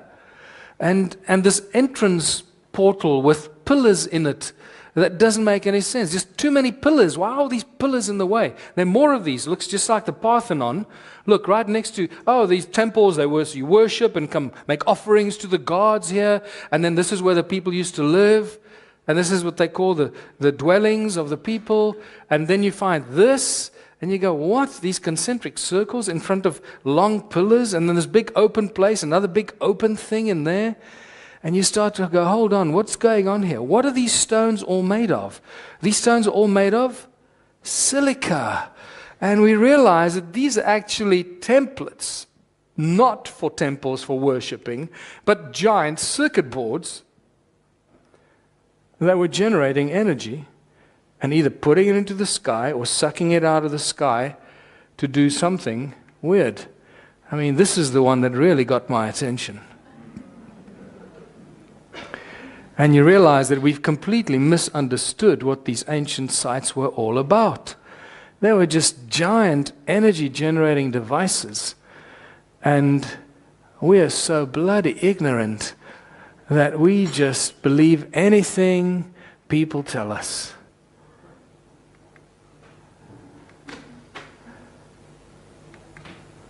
You realize that these are just minor versions of those. That is not a dwelling area for people. That's the circuit board. That's part of the circuit board. And water and silica are the two most abundant elements on Earth, actually. Water and silica. So guess what? They use silica and also water in many of these ancient sites. And even the Mayas, the encoded guy lying on his back is actually just a circuit board that's been anthropomorphized to make it look, hide the hidden meaning behind it. When you study this, you realize that that's what we're dealing with. And the Great Pyramids, same thing, Look, 1, 2, 3. This is great. I love this one. These are giant energy generating devices, giant machines that are activated by light and sound. And they're all to keep this energy grid up in the sky, the rules of heaven and earth. That's what I believe these were doing. So I have these big obelisks and these things, somehow to keep this energy grid around planet Earth, to keep us, humanity, enslaved. And I believe it's this energy grid that was created either by the Anunnaki or somebody else before them, that was kept in place to keep us enslaved and keep us out of sight and out of mind of other intelligent beings out in space, to prevent these other intelligent beings of higher consciousness to see what's happening here.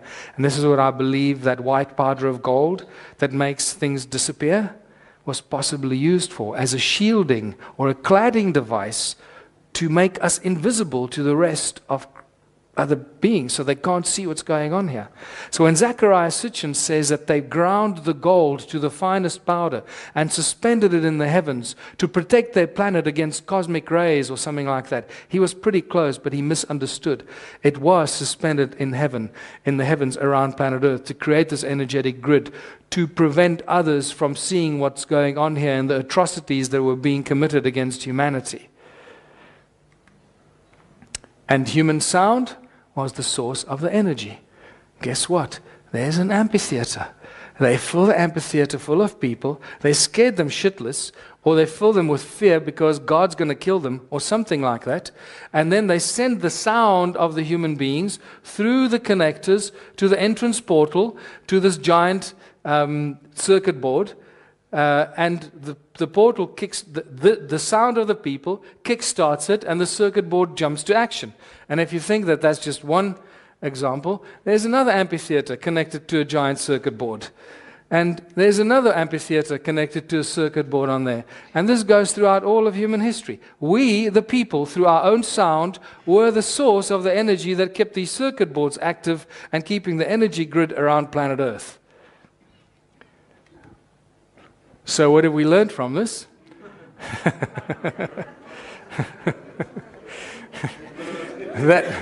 that we know very little. Yeah. That we know very little, and we have to start reevaluating pretty much everything that we've been taught at school, from physics to history to religion and everything. Because the entire education system is intended to do one thing only, and that's to turn us into slaves that march to the beat of the drum of the corporations that create a workforce out of those that go to school. Right? So we know that the 2012 event was a real event. It was the crossing of the galactic plane. And what does the crossing of the galactic plane have to do? If you don't know that, this is what happens to our solar system. Every so many thousand years, it crosses the galactic plane, in which all the dense frequencies of the solar system, the galactic core, are amplified in that galactic plane. So when our solar system crosses that galactic plane as it moves, remember our solar system travels through space like this. The sun and the planets, this is how we travel through space. We're not just hurtling through space. So we're going like this, spiraling, just like everything else goes in spirals. So as we cross that galactic plane, something happens. And this is what the Mayans knew. These ancient cultures, not just the Mayans, many other ancient cultures talk about this. They knew that this was going to activate our DNA. That 97% junk DNA is now being kickstarted. This is really the event. That's why it's referred to the New Age and the Age of Enlightenment. And that's what's happening. Millions of people are waking up every day thinking new thoughts. having new ideas that they didn't have the day before. Why? Because our DNA is being activated. It's kick-started, and it's feeding a loop-back mechanism, creating a feedback mechanism, and the more you think, the more you activated yourself, and hooray, here we go, on the road to enlightenment. But it's not that simple, because we are born on this planet, and we're completely ignorant what's going on. We are born free, and yet we cannot move around freely. We can't live where we choose to. We have to follow rules and laws that we did not agree to at birth. I certainly didn't agree to any of the laws or the rules that are imposed on me. And we have to work and pay taxes to survive. We're the only creature on this planet that has to earn money to survive on this planet. I mean, something is wrong with this picture. And you realize that we're enslaved on our own planet. We live on a prison planet. It's really as simple as that. Totally and utterly enslaved on every possible level.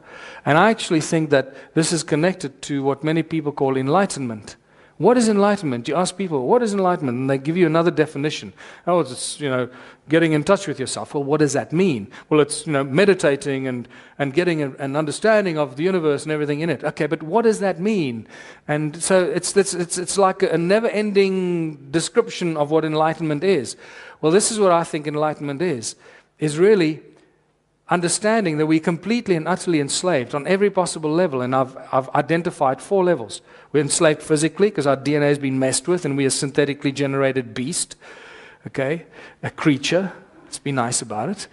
A genetically manipulated creature. We're enslaved mentally because we can't make sense of this, and our pineal gland has been severed, so that's an enslavement. We can't connect to the morphogenetic field that is actually connected to everything in creation.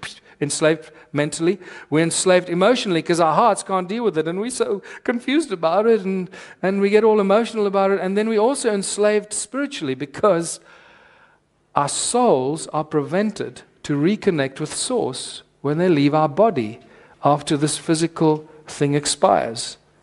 This energy grid that's been created around planet Earth seems to somehow create a karmic trap that keeps sending our souls back into infinite number of reincarnations until what? Until you reach enlightenment. And you realize that you're enslaved, and then you make your own conscious choice and say, I don't need to go back anymore. This is just a prison planet that has been designed to do just that. And I think that that's something that we need to get through and think about and learn more about it, because there's a lot of weird stuff going on that we really don't understand. How did it get so bad? Remember those Sumerian tablets that tell us when kingdom was lowered to earth from heaven? Well, at that same time, when those kings were appointed by the gods and they started controlling humanity, what did they do? One of the first things they did, this is those Sumerian tablets again, one of the first things those first priest kings did is they created money. Money was maliciously introduced as a tool of enslavement. Money is not part of evolution. That money is not evolved with so-called evolution of the human race. This is one of the examples of the earliest forms of money. It goes back to 2046 BC. The first bankers were the first priest kings as appointed by the gods. The first banks were the temples. What you're looking at here is really one of the oldest bills of exchange, one of the oldest promissory notes, one of the oldest negotiable instruments. And it was issued for 8 shekels of silver as interest, by the way. Fascinating. So we know that the banks has run our world. Money, all money is private money from private banks and private central banks. And these are the banking families. If you don't know who they are yet, you better wake up. And they own everything. They control the World Bank, the IMF, the World Trade Organization. These are just the obvious stuff, right? And they control all the central banks from this place here. The Bank of International Settlements that dictates the policy to the central banks of the world. And they control our governments. It's that simple. And this is why banks can bail out countries, because they are the institutions that lend money to the countries. Many people are still under the erroneous belief that the governments own the banks. No. And this is why we have a problem. And this is why people like Lincoln, with his greenback, solved the problem virtually overnight, and that's why, guess what? He got a bullet. Exactly 100 years later, JFK did the same thing. He got a bullet. They control our education system, as I mentioned already. It's got nothing to do, our education's got nothing to do with learning skills for life. It's to create a workforce. Money controls the wars. Pretty much all the wars, in all of human history, have been controlled by the money makers. And you will not get away from that. Mayor Amschel Rothschild says, "Let me issue and control a nation's money, and I care not who makes the laws." And that's how these things work. They run the legal system through our governments. And I know this because I've been in the South African Supreme Court for more than 3 years against the bankers, and you realize that they control everything. JFK issued the United States note in America. 6 months later, he got a bullet. This is what the United States note looks like. If you think it looks just like the modern note, United States note. The money today says Federal Reserve note. Big difference. This was owned by the people of the United States, not by a private corporation. They didn't like that. Incidentally, that's also what the Second World War was all about, if you're not aware of that yet. Everything else we've been told about the Second World War and what Hitler did, there's a lot of truth to that. But the biggest thing that he was guilty of was to create his own private money for the German people that made Germany the most prosperous country in Europe within 5 years. This was going to infect the whole of Europe, that kind of thinking. The bankers couldn't allow that. So they started a whole thing that we completely misunderstand today. And they used a whole bunch of people as lambs to the slaughter to achieve their purpose. You got to understand one thing. These guys will go to every length and any length to keep control. And if you don't know that yet,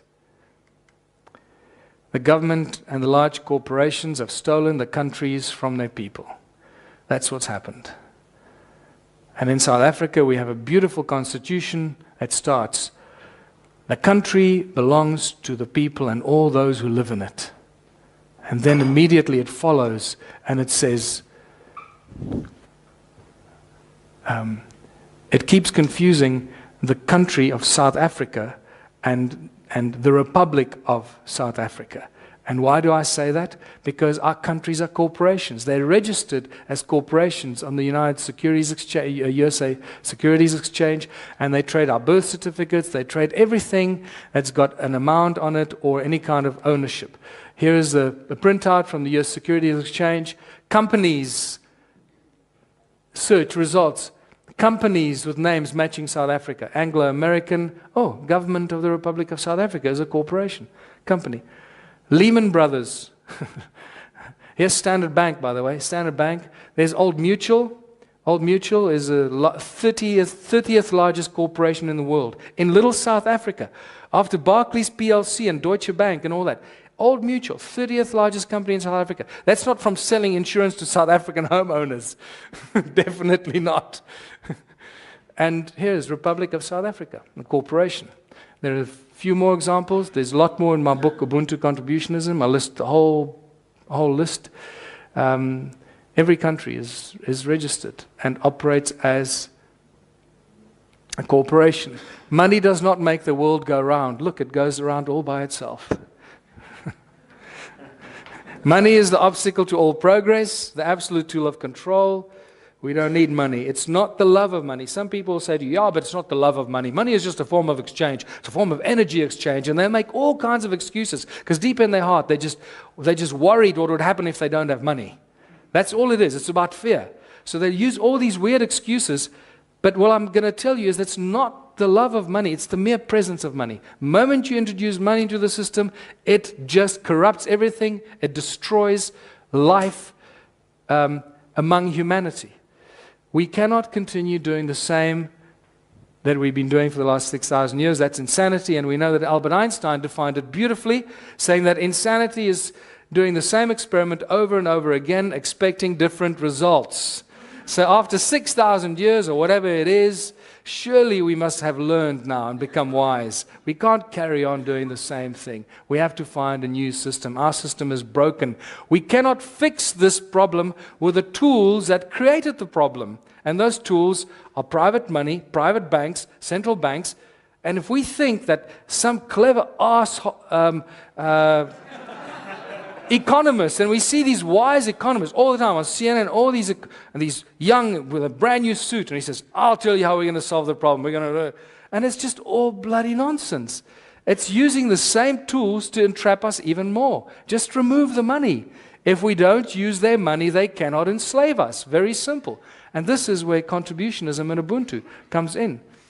You saw the little beautiful intro that was shot by Aline in South Africa. So I'm going to cut straight to the chase. Ubuntu contributionism. It's so simple we cannot screw it up because it follows a natural order of things.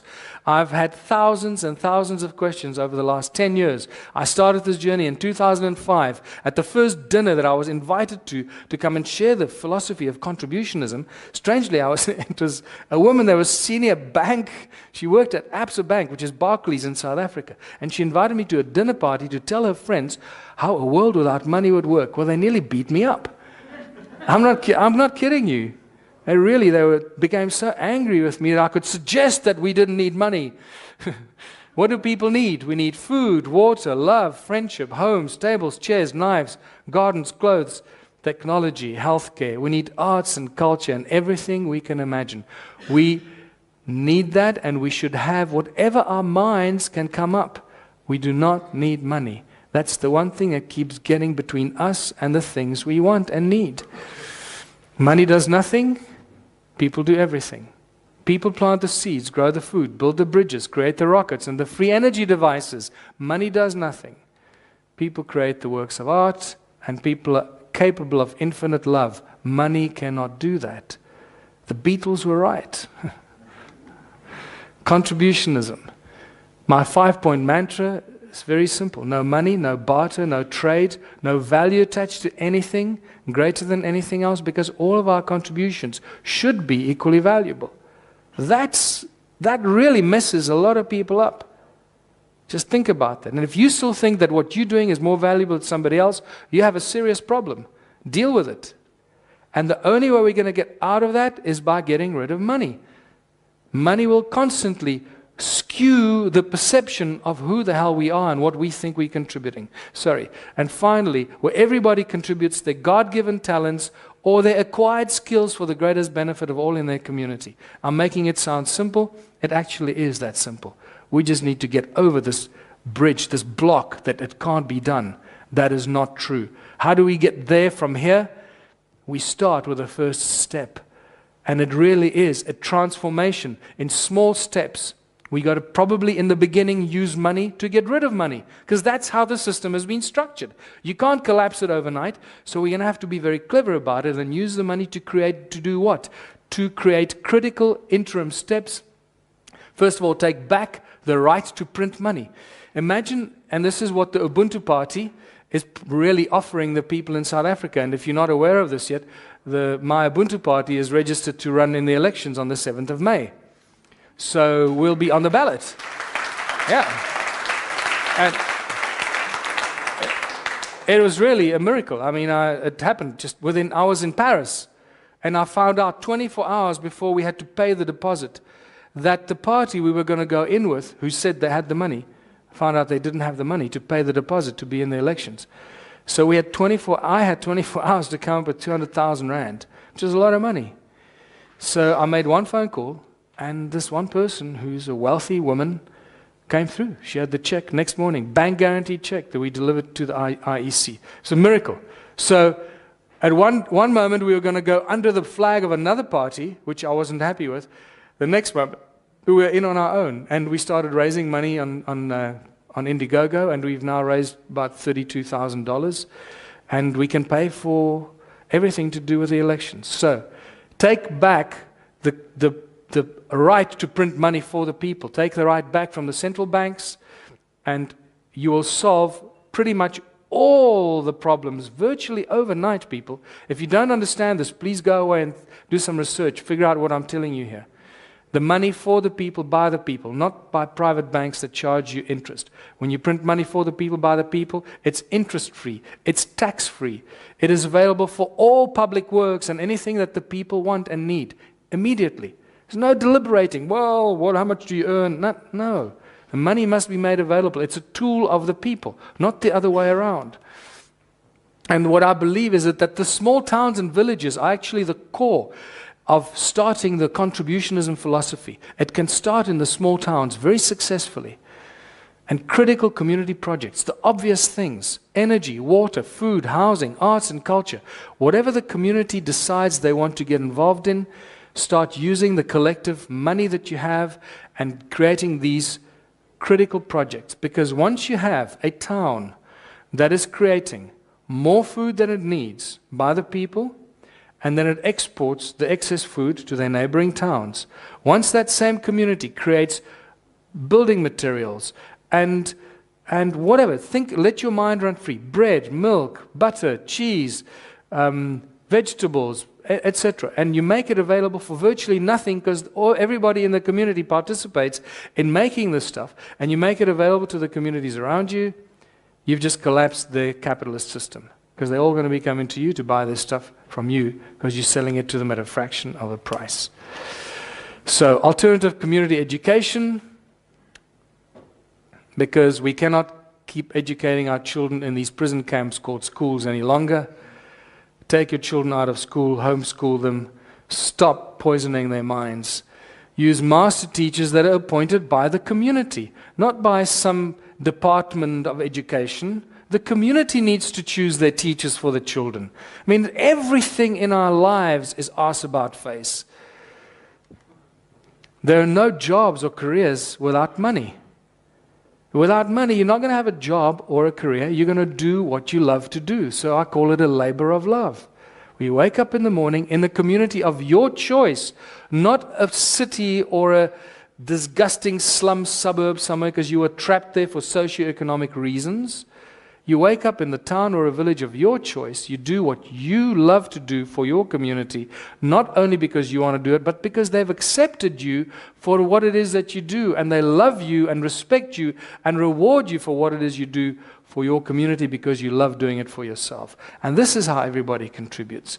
This is the first principle of human nature, is to create, is not to be lazy and sit on your ass and do nothing and let people do stuff for you. No, it's the other way around, actually. All we want to do all our lives is create. And all that happens all our lives is we prevent it from doing and creating what we want to create. And create is a big word, okay? Only out of unity comes infinite diversity and abundance. Remember that. This is really the prime directive that I think Star Trek has been talking about. Absolute unity.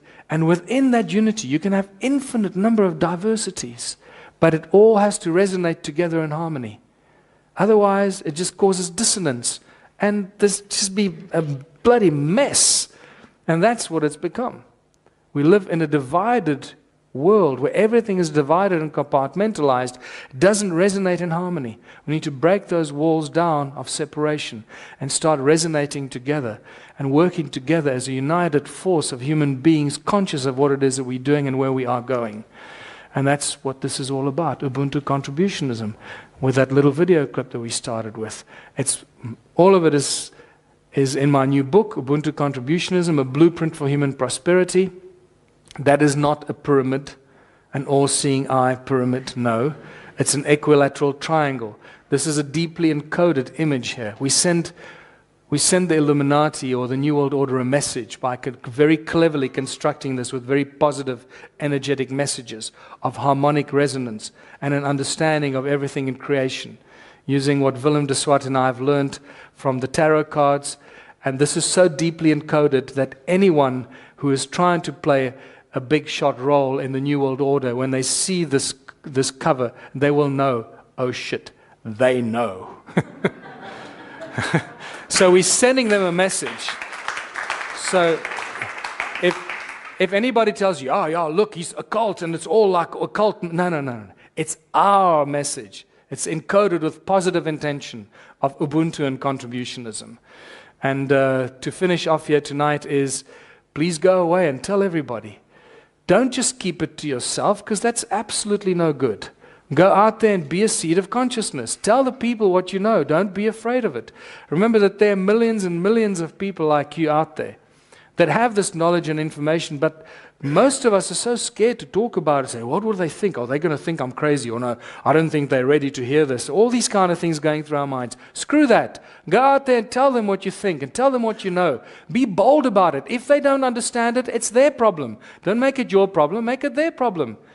And if they don't agree with you, make it their problem. And tell them to go and get some education and do some more research. Don't be afraid of what you know. That's how we're going to spread this message. Be a seed of consciousness. Be bold. Be brave.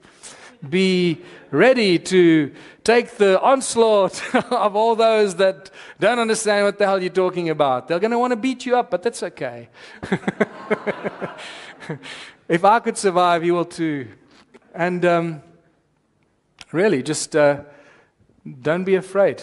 Thanks very much for coming, and I hope I gave you some food for thought. And travel safely. Cheers. Thanks, people. Thank you. Thank you. Thank you very much. No. Be brave. This is the time of enlightenment. Yes. Thank you, people. Go home.